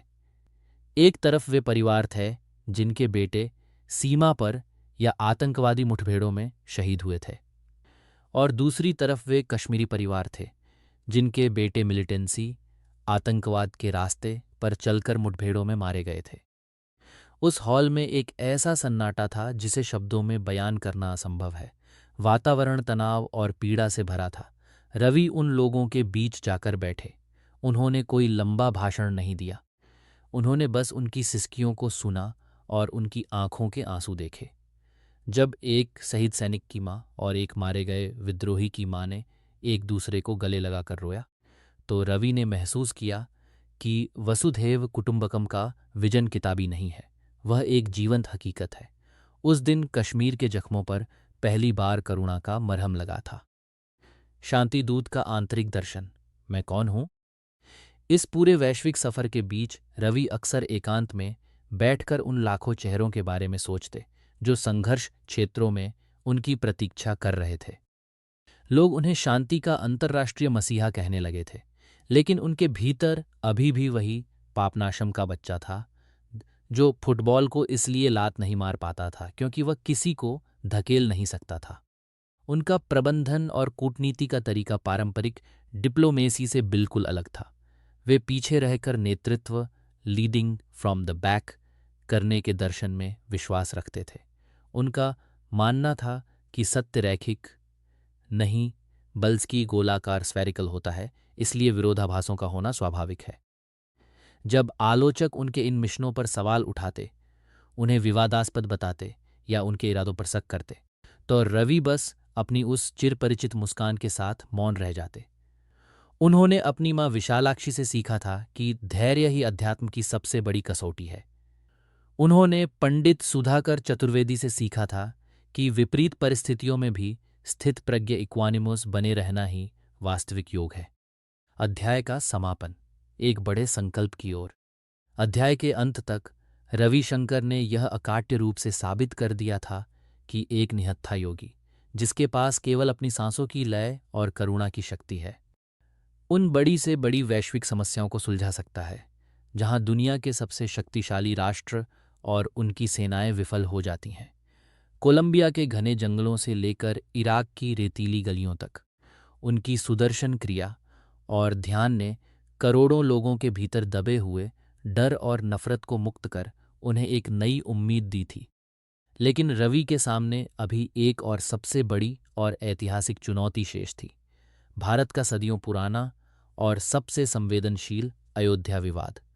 भविष्य उन्हें सरयू नदी के शांत तट की ओर पुकार रहा था, जहां उन्हें इतिहास की कड़वाहट को संवाद के पुल से पाटना था।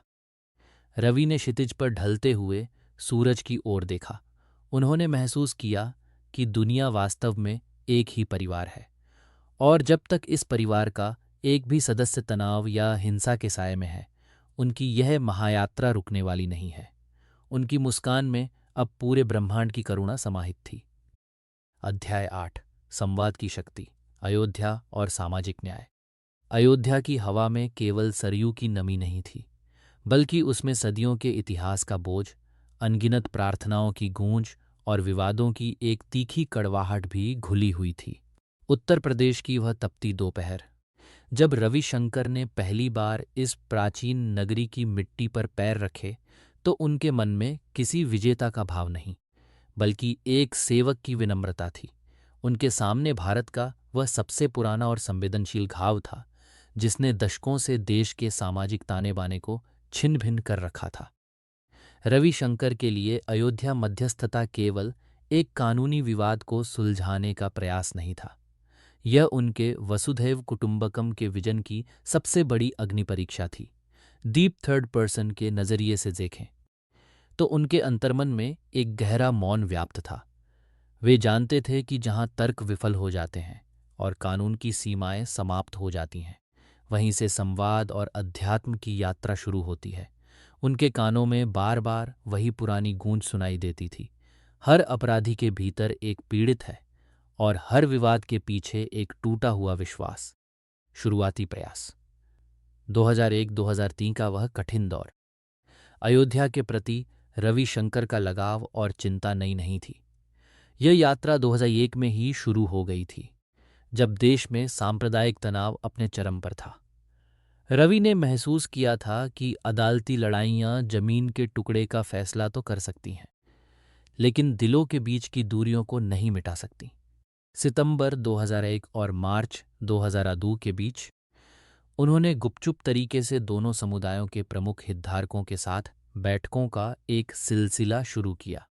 रवि के लिए वह समय कांच पर चलने जैसा था। एक तरफ हिंदू समुदाय की अगाध श्रद्धा थी, जो भगवान राम के जन्मस्थान पर मंदिर देखना चाहती थी, और दूसरी तरफ मुस्लिम समुदाय की अपनी पहचान और न्याय की मांग थी। 2003 में उन्होंने पहली बार एक ऐसा शांति सूत्र, पीस फॉर्मूला प्रस्तावित किया जो करुणा और क्षमा पर आधारित था, लेकिन राजनीति के गलियारे इतने संकरे थे कि वहां अध्यात्म की रोशनी पहुंच पाना कठिन था। उस समय के घटनाक्रमों को याद करते हुए रवि के मन में अक्सर एक कसक उठती थी। कंची कामकोटी पीठ के शंकराचार्य स्वामी जयेंद्र सरस्वती और लालकृष्ण आडवाणी के करीबी सहयोगी सुधींद्र कुलकर्णी उस समय मध्यस्थता की अगुवाई कर रहे थे। रवि ने महसूस किया कि उन्हें पीछे हटना चाहिए ताकि प्रक्रिया बाधित न हो। उन्होंने पीछे रहकर नेतृत्व, लीडिंग फ्रॉम द बैक करने के अपने दर्शन को अपनाया और स्वयं को एक सहायक की भूमिका में सीमित कर लिया। मुस्लिम नेताओं की उस समय की एक शिकायत रवि के हृदय में गहराई से उतर गई थी। उन्हें लगता था कि उनके साथ समान भागीदार इक्वल पार्टनर जैसा व्यवहार नहीं किया जा रहा है। रवि ने तभी संकल्प लिया था कि भविष्य में यदि उन्हें अवसर मिला तो वे संवाद की मेज पर कोई ऊंचा या नीचा नहीं होने देंगे, वहां केवल मानवीय मूल्य बैठेंगे। सुप्रीम कोर्ट का ऐतिहासिक निर्णय, 2019 की वह जिम्मेदारी, समय का पहिया घूमा और 2019 की वसंत ऋतु अपने साथ एक बड़ी चुनौती लेकर आई। भारत के सर्वोच्च न्यायालय ने महसूस किया कि अयोध्या विवाद का समाधान केवल फाइलों में नहीं छिपा है। मार्च 2009 में सुप्रीम कोर्ट ने 3 सदस्यीय मध्यस्थता पैनल की नियुक्ति की, जिसमें न्यायमूर्ति FMI कलीफुल्ला और वरिष्ठ अधिवक्ता श्रीराम पंचू के साथ रविशंकर को भी शामिल किया गया। रवि के लिए यह एक आधिकारिक बुलावा था। उन्हें 8 सप्ताह का समय दिया गया था। डीप थर्ड पर्सन के नज़रिए से देखें तो उनके मन में उस क्षण एक अद्भुत स्थिरता थी। वे जानते थे कि अयोध्या विवाद का समाधान जमीन के 2.7 एकड़ में नहीं, बल्कि करोड़ों लोगों के मन में है। उन्होंने फैजाबाद, अब अयोध्या के उन सरकारी भवनों के बंद कमरों में घंटों बिताए, जहां बिजली की मध्यम रोशनी में दोनों पक्षों के वादी और प्रतिवादी आमने सामने बैठते थे। रवि का तरीका बिल्कुल अलग था। वे कानूनी दलीलों की जगह मानवीय संवेदनाओं को टटोलते थे। वे निर्मोही अखाड़े के महंत सुरेश दास से मिलते तो दूसरी तरफ मूलवादी के पुत्र इकबाल अंसारी के साथ बैठकर चाय पीते। इकबाल अंसारी की आंखों में जो थकान थी उसे रवि ने बखूबी पहचाना था। उन्हें दिखा कि यह व्यक्ति केवल अपनी पहचान की लड़ाई नहीं लड़ रहा है, बल्कि वह शांति की भी भीख मांग रहा है। मध्यस्थता के उन 9 वैसे महीनों के दौरान, जो अलग अलग चरणों में चले, रवि को कई बार कड़वाहट का सामना करना पड़ा। कुछ निहित स्वार्थों वाले लोगों ने उन पर आरोप लगाए कि वे पक्षपाती हैं। यहाँ तक कि all India Muslim personal law board AIMPLB के कुछ सदस्यों ने उन्हें मध्यस्थता से बाहर करने की कोशिश भी की, लेकिन रवि विचलित नहीं हुए। उन्होंने पंडित सुधाकर चतुर्वेदी से सीखा था कि स्थितप्रज्ञ ही वही है जो निंदा और स्तुति में समान रहे। उनका प्रस्तावित सूत्र बहुत सरल था, उपहार का आदान प्रदान। उपहार का आदान प्रदान सुझाव दिया कि हिंदू और मुस्लिम समुदाय एक दूसरे को सम्मान स्वरूप जमीन के टुकड़े उपहार में दें, ताकि भविष्य की पीढ़ियां विवाद नहीं बल्कि त्याग का इतिहास पढ़ें। हालांकि अंततः सुप्रीम कोर्ट ने अपना फैसला सुनाया, लेकिन उस फैसले की जमीन तैयार करने में उस मध्यस्थता पैनल के दौरान बने विश्वास के पुल की एक बड़ी भूमिका थी। सामाजिक न्याय, हाशिए पर खड़े लोगों के बीच रवि। अयोध्या का मिशन जहां धार्मिक सीमाओं को लांघने का था, वहीं रविशंकर का एक और समानांतर मिशन था, जातिवाद की उन पुरानी और ऊंची दीवारों को ढहाना जो भारत के भीतर ही कई भारत बना रही थीं। रवि के बचपन की वह घटना जब उन्होंने पापनाशम के आंगन में एक दलित बालक को गले लगाया था, उनके व्यक्तित्व का स्थायी हिस्सा बन चुकी थी। 2000 के दशक की शुरुआत में उन्होंने महसूस किया कि भारत के दलित और वंचित समुदाय को केवल सहानुभूति की नहीं बल्कि गौरव डिग्निटी की जरूरत है। 2002 में उन्होंने बंगलुरु के अंतर्राष्ट्रीय आश्रम में एक अभूतपूर्व 3 दिवसीय सम्मेलन का आयोजन किया। इसका उद्देश्य था भारतीय संस्कृति में दलितों का योगदान। रवि ने दुनिया के सामने यह तथ्य रखा कि जिन वेदों और पुराणों पर भारत गर्व करता है, उनके रचयिता और संरक्षक अक्सर वे लोग थे जिन्हें आज समाज ने हाशिए पर धकेल दिया है। उन्होंने बताया कि पुराणों के महान कथावाचक सूत महर्षि स्वयं दलित पृष्ठभूमि से थे। डीप थर्ड पर्सन के परिप्रेक्ष्य में रवि उस सम्मेलन के दौरान एक ऐसे क्रांतिदूत की तरह थे जो तलवार से नहीं बल्कि ज्ञान से युद्ध कर रहा था। उन्होंने कहा था, शास्त्र जन्म के आधार पर जाति का समर्थन नहीं करते, वे गुणों और कर्मों की बात करते हैं। उन्होंने स्वयं सेवकों को निर्देश दिए कि आर्ट ऑफ लिविंग के कार्यक्रम जेलों के भीतर और उन बस्तियों तक पहुंचने चाहिए जहां कोई जाना नहीं चाहता। प्रिजन SM कोठरियों में चेतना का उजाला।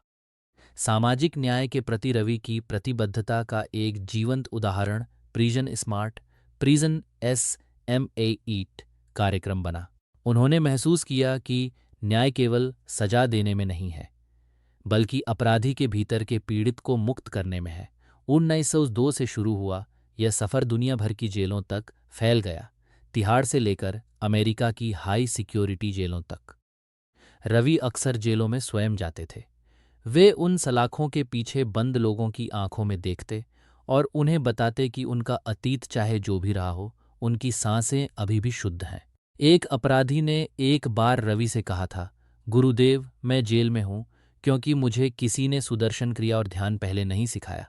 यदि सिखाया होता तो मेरा हाथ कभी हथियार नहीं उठाता। रवि ने इस दर्द को महसूस किया। उन्होंने 8,000 से अधिक कैदियों के जीवन में बदलाव लाया, उन्हें समाज की मुख्यधारा में लौटने का एक नया रास्ता दिया। उनके लिए असली सामाजिक न्याय यही था, व्यक्ति की चेतना को मुक्त करना। भूमि अतिक्रमण के आरोप और अडिग धैर्य। इतने विशाल संगठन और वैश्विक कार्यों के बीच रविशंकर को व्यक्तिगत हमलों और कानूनी चुनौतियों का भी सामना करना पड़ा। 2018 में कर्नाटक हाई कोर्ट में एक जनहित याचिका दायर की गई, जिसमें आरोप लगाया गया कि बंगलुरु आश्रम ने उदिपाल्या टैंक की जमीन पर अतिक्रमण किया है। डीप थर्ड पर्सन के नज़रिए से देखें तो यह रवि के लिए एक कठिन समय था। वह व्यक्ति जिसने ग्रामीणों को अपनी जमीन कानूनी रूप से दिलवाई थी, उसी पर जमीन हड़पने का आरोप लग रहा था। उनके विरोधियों ने मीडिया में एक दुष्प्रचार अभियान चलाया, लेकिन रवि की प्रतिक्रिया वैसी ही थी जैसी पापनाशम के उस बच्चे की थी जिसने दादी की डांट के बाद भी अपनी मुस्कान नहीं खोई थी। उन्होंने शांति से कहा, हमने कभी 1 इंच जमीन भी अवैध रूप से नहीं ली। हम अदालत के हर निर्णय का सम्मान करेंगे। उन्होंने स्पष्ट किया कि आश्रम वीवीएमवी को आवंटित 6 एकड़ में से उन्हें केवल 24 एकड़ ही मिल पाई थी, क्योंकि बाकी जमीन पर ग्रामीणों का कब्जा था और रवि ने स्वयं अधिकारियों को उन्हें न हटाने का निर्देश दिया था। 2023 में कर्नाटक हाई कोर्ट ने उनके खिलाफ चल रही एक एफआर पर यह कहते हुए रोक लगा दी कि उनके खिलाफ कोई ठोस सबूत नहीं है।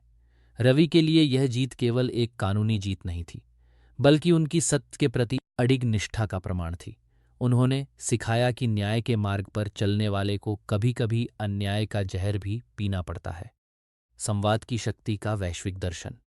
अध्याय के मध्य में रवि अक्सर अपनी बंद आंखों के पीछे उस आदर्श समाज की कल्पना करते थे जहां हर व्यक्ति तनाव मुक्त हो। उनके लिए अयोध्या केवल एक विवाद नहीं था, बल्कि एक अवसर था यह दिखाने का कि संवाद के माध्यम से इतिहास की सबसे बड़ी गांठों को भी खोला जा सकता है। उन्होंने संयुक्त राष्ट्र और यूरोपीय संसद के मंचों पर भी यही बात दोहराई।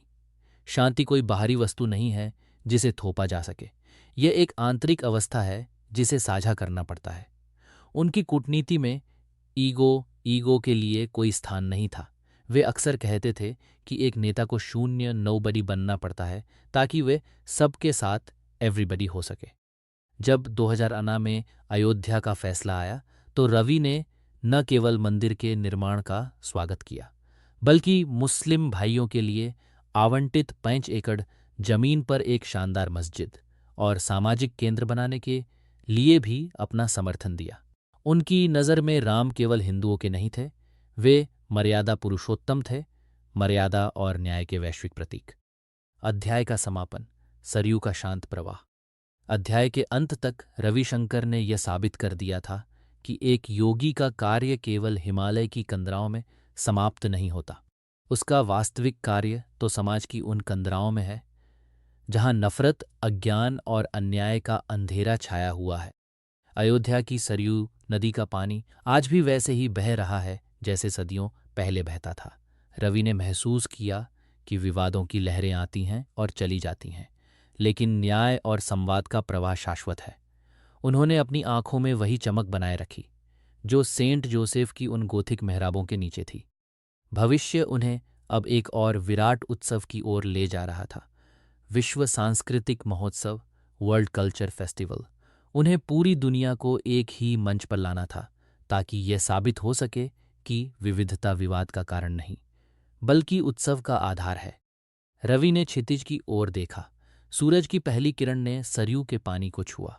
उन्होंने महसूस किया कि चेतना का सूर्योदय अब रुकने वाला नहीं है। वसुधैव कुटुंबकम अब केवल एक श्लोक नहीं था, वह करोड़ों लोगों की धड़कन बन चुका था। अध्याय 9, वसुधैव कुटुंबकम, एक साझा भविष्य। वाशिंगटन डीसी के नेशनल मॉल पर बिछी वह शाम केवल एक भौगोलिक घटना नहीं थी, वह एक आध्यात्मिक उद्घोष था। सितंबर 2023 की वह ठंडी हवा जो लिंकन मेमोरियल से टकराकर कैपिटल हिल की ओर बह रही थी, अपने साथ दुनिया भर की संस्कृतियों की महक लेकर आई थी। मंच पर खड़े रविशंकर ने जब उस अपार जनसमूह को देखा तो उनके चेहरे पर वही चिरपरिचित स्थिरता थी जो दशकों पहले भद्रा नदी के तट पर थी, लिंकन मेमोरियल की विशाल प्रतिमा के सामने। जहां कभी मार्टिन लूथर किंग ने सपना ड्रीम देखा था, वहां आज 1 मिलियन 10 लाख से अधिक लोग उस सपने को हकीकत में बदलते देख रहे थे।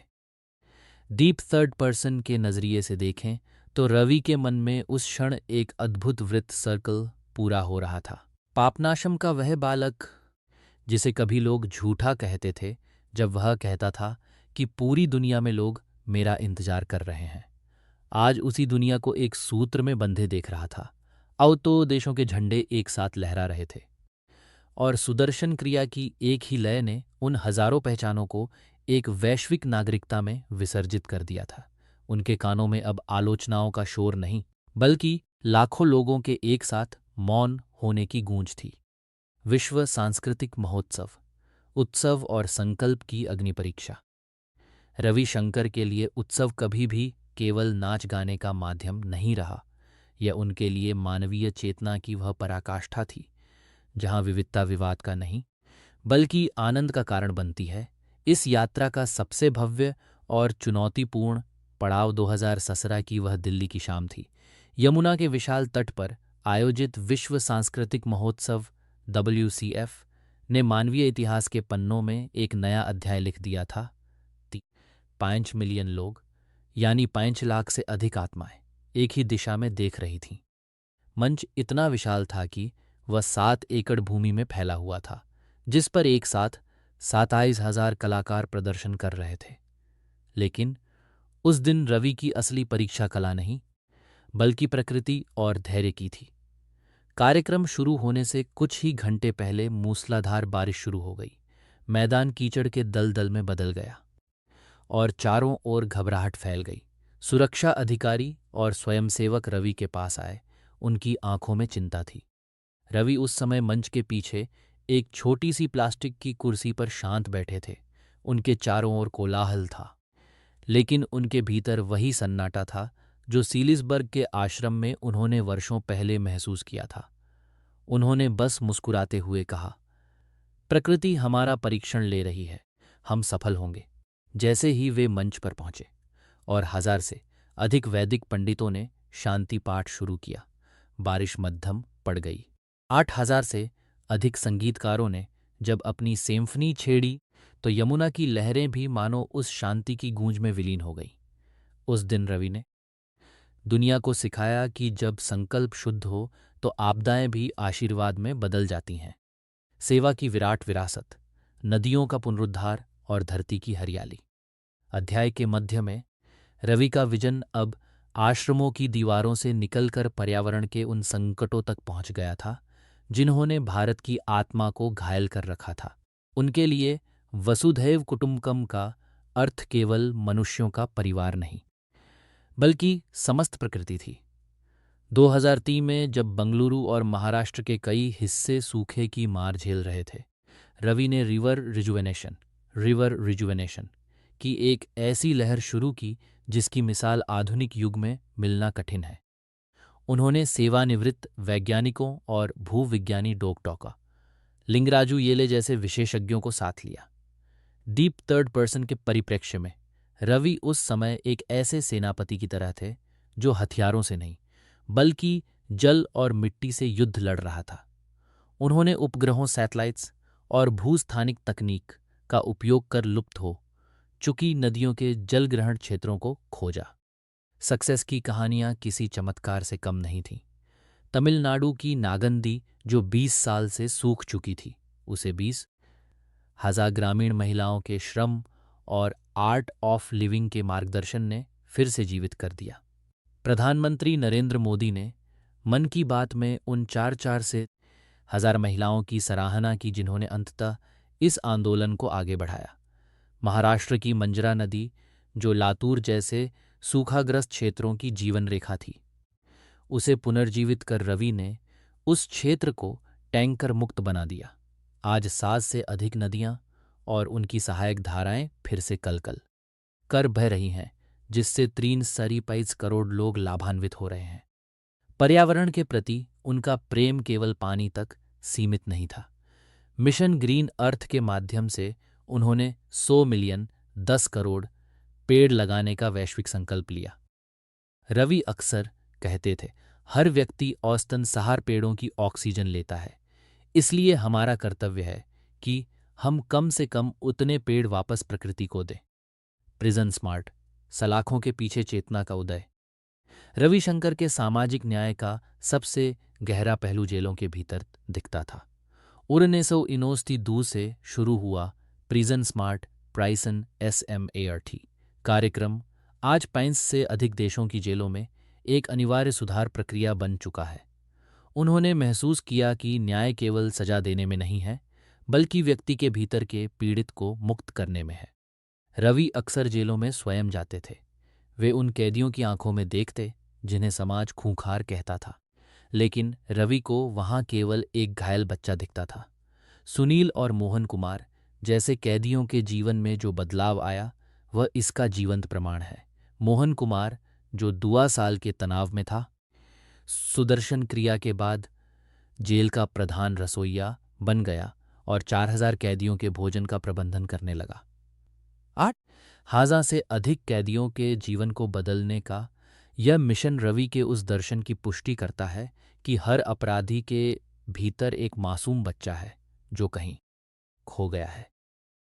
वास्तुकला में अध्यात्म। विशालक्षी मंटप और अटत घर। बंगलुरु आश्रम के केंद्र में स्थित विशालक्षी मंटप रविशंकर की कलात्मक और आध्यात्मिक दृष्टि का भौतिक स्वरूप है। यह 8 फीट ऊंची 5 मंजिला इमारत है, जिसे खिलते हुए कमल के आकार में बनाया गया है। इसकी सबसे बड़ी विशेषता यह है कि इसमें कोई केंद्रीय खंभा नहीं है, फिर भी यह पूरी तरह स्थिर है। इस मंटप के निर्माण के पीछे रवि की एक ऐसी कहानी छिपी है जो उनकी करुणा को परिभाषित करती है। मंटप के आधार को संभालने के लिए 8 खंभे लगाए गए थे। रवि ने संकल्प लिया कि वे इन 8 खंभों के सम्मान में आश्रम के आसपास के ग्रामीणों के लिए यथार्थ पक्के मकान बनवाएंगे। आज वह संकल्प हजारों घरों में बदल चुका है, जहां उदिपाल्या जैसे गांव के लोगों को अब कच्चे झोपड़ों में नहीं रहना पड़ता। मंटप के भीतर जब हजारों लोग ध्यान में बैठते हैं, तो सफ़ेद संगमरमर का फर्श और कांच का गुंबद मिलकर एक ऐसा वातावरण बनाते हैं जिसे रवि माँ की गोद की तरह महसूस करते थे। वहाँ का 15 फीट ऊंचा कलश एशिया का सबसे बड़ा कलश माना जाता है, जो ब्रह्मांडीय ऊर्जा को सोखने का प्रतीक है। वर्तमान दिनचर्या और मौन की शक्ति। आज 28 वर्ष की आयु में भी रविशंकर की ऊर्जा किसी युवा को विस्मित कर सकती है। उनकी दिनचर्या सुबह 4 बजे शुरू होती है और रात 2:30 बजे तक चलती है। वे प्रतिवर्ष 88 से अधिक दिन यात्रा पर रहते हैं, कई समय क्षेत्रों टाइम जोन्स को पार करते हैं, लेकिन उन्हें कभी जेट लैग नहीं होता।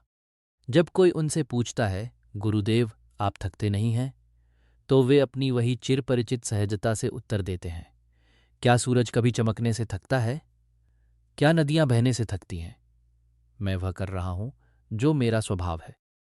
डीप थर्ड पर्सन के नजरिए से रवि के लिए अब स्व और संसार के बीच का भेद समाप्त हो चुका है। वे हर किसी को वही रैप्ट अटेंशन, पूर्ण ध्यान देते हैं, चाहे वह कोई राष्ट्राध्यक्ष हो या खेत में काम करने वाला किसान। उनके पास बैठकर हर व्यक्ति को लगता है कि वे केवल उसके लिए वहां मौजूद हैं। वे अक्सर मजाक में कहते हैं, मुश्किल लोगों को अपने करीब रखो, ताकि जब तुम्हारा धैर्य कम होने लगे तो तुम्हें उन्हें ढूंढने दूर न जाना पड़े। भविष्य की दृष्टि। एक स्ट्रेस फ्री और वायलेंस फ्री दुनिया। रविशंकर जानते हैं कि मानवता का भविष्य उन युवाओं के हाथ में है जो आज तनाव और भ्रम के भंवर में हैं। आर्ट ऑफ लिविंग के YLTP youth leadership training program और प्राणा योगा के माध्यम से लाखों बच्चों को अपनी अंतर्दृष्टि, इंट्यूइशन को जगाने का अवसर मिल रहा है। उनका भविष्य का विजन एक ऐसे वैश्विक परिवार का है जहां मानवीय मूल्य, ह्यूमन वैल्यूज, किसी भी विचारधारा या धर्म से ऊपर हों। वे आने वाली पीढ़ी को एक नया ब्लूप्रिंट दे रहे हैं जहां विज्ञान और अध्यात्म विरोधाभासी नहीं, बल्कि एक दूसरे के पूरक हैं। वे कहते हैं, विज्ञान यह जानने की कोशिश है कि यह क्या है, जबकि अध्यात्म यह जानने की कोशिश है कि मैं कौन हूं। अध्याय का समापन, एक अनंत प्रवाह। अध्याय के अंत तक रविशंकर की ये महायात्रा एक पूर्ण वृत्त, फल सर्कल बना चुकी है। कावेरी के तट से शुरू हुआ यह सफ़र अब यमुना और पोटोमैक नदी, वाशिंगटन के तटों तक फैल चुका है। वे आज भी वही साधारण श्वेत वस्त्र पहनते हैं। आज भी उनकी मुस्कान में वही मासूमियत है जो 4 साल की उम्र में गीता पाठ करते समय थी। वे क्षितिज की ओर देख रहे हैं। सूरज ढल रहा है, लेकिन चांद अपनी चांदनी बिखेरने के लिए तैयार है। रविशंकर के लिए न कोई अंत है, न कोई शुरुआत, केवल एक अनंत प्रवाह है। चेतना का प्रवाह, करुणा का प्रवाह और आर्ट ऑफ लिविंग का प्रवाह। उन्होंने धीरे से अपनी आंखें मूंद ली। उनके होठों पर एक ऐसी मुस्कान उभरी जिसमें इराक का दर्द, कोलंबिया की शांति, अयोध्या का न्याय और वाशिंगटन का उत्सव सब कुछ समाहित था। वे अब व्यक्ति नहीं रहे, वे एक अनुभव बन चुके थे। वसुधैव कुटुंबकम। पापनाशम की उन शांत गलियों से शुरू हुआ यह सफ़र आज पूरी दुनिया के करोड़ों दिलों की धड़कन बन चुका है।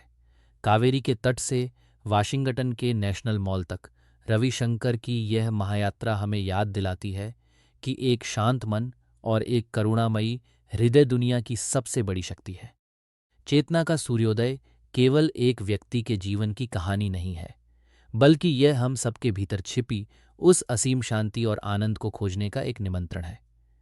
उन्होंने सिखाया कि युद्धों का अंत हथियारों से नहीं, बल्कि दिलों के जुड़ने से होता है, और असली आर्ट ऑफ लिविंग वर्तमान के हर क्षण को उत्सव की तरह जीने में है। हमें उम्मीद है कि श्री श्री रविशंकर जी के जीवन के इन अनछुए पहलुओं ने आपकी चेतना को भी छुआ होगा। इस यात्रा में हमारे साथ बने रहने के लिए आपका हृदय से धन्यवाद।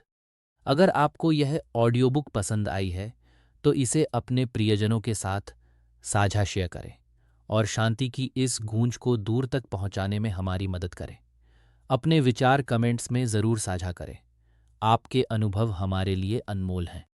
ऐसी ही और भी प्रभावशाली जीवन गाथाओं और प्रेरणादायक कहानियों के लिए सब्सक्राइब करें हमारे channel tell yourself a story को। याद रखिए, पूरी दुनिया एक परिवार है और आपकी एक मुस्कान इसे और भी सुंदर बना सकती है। मिलते हैं अगले अध्याय में एक नई प्रेरणा के साथ। तब तक के लिए मौन रहें, मुस्कुराते रहें। वसुधैव कुटुंबकम।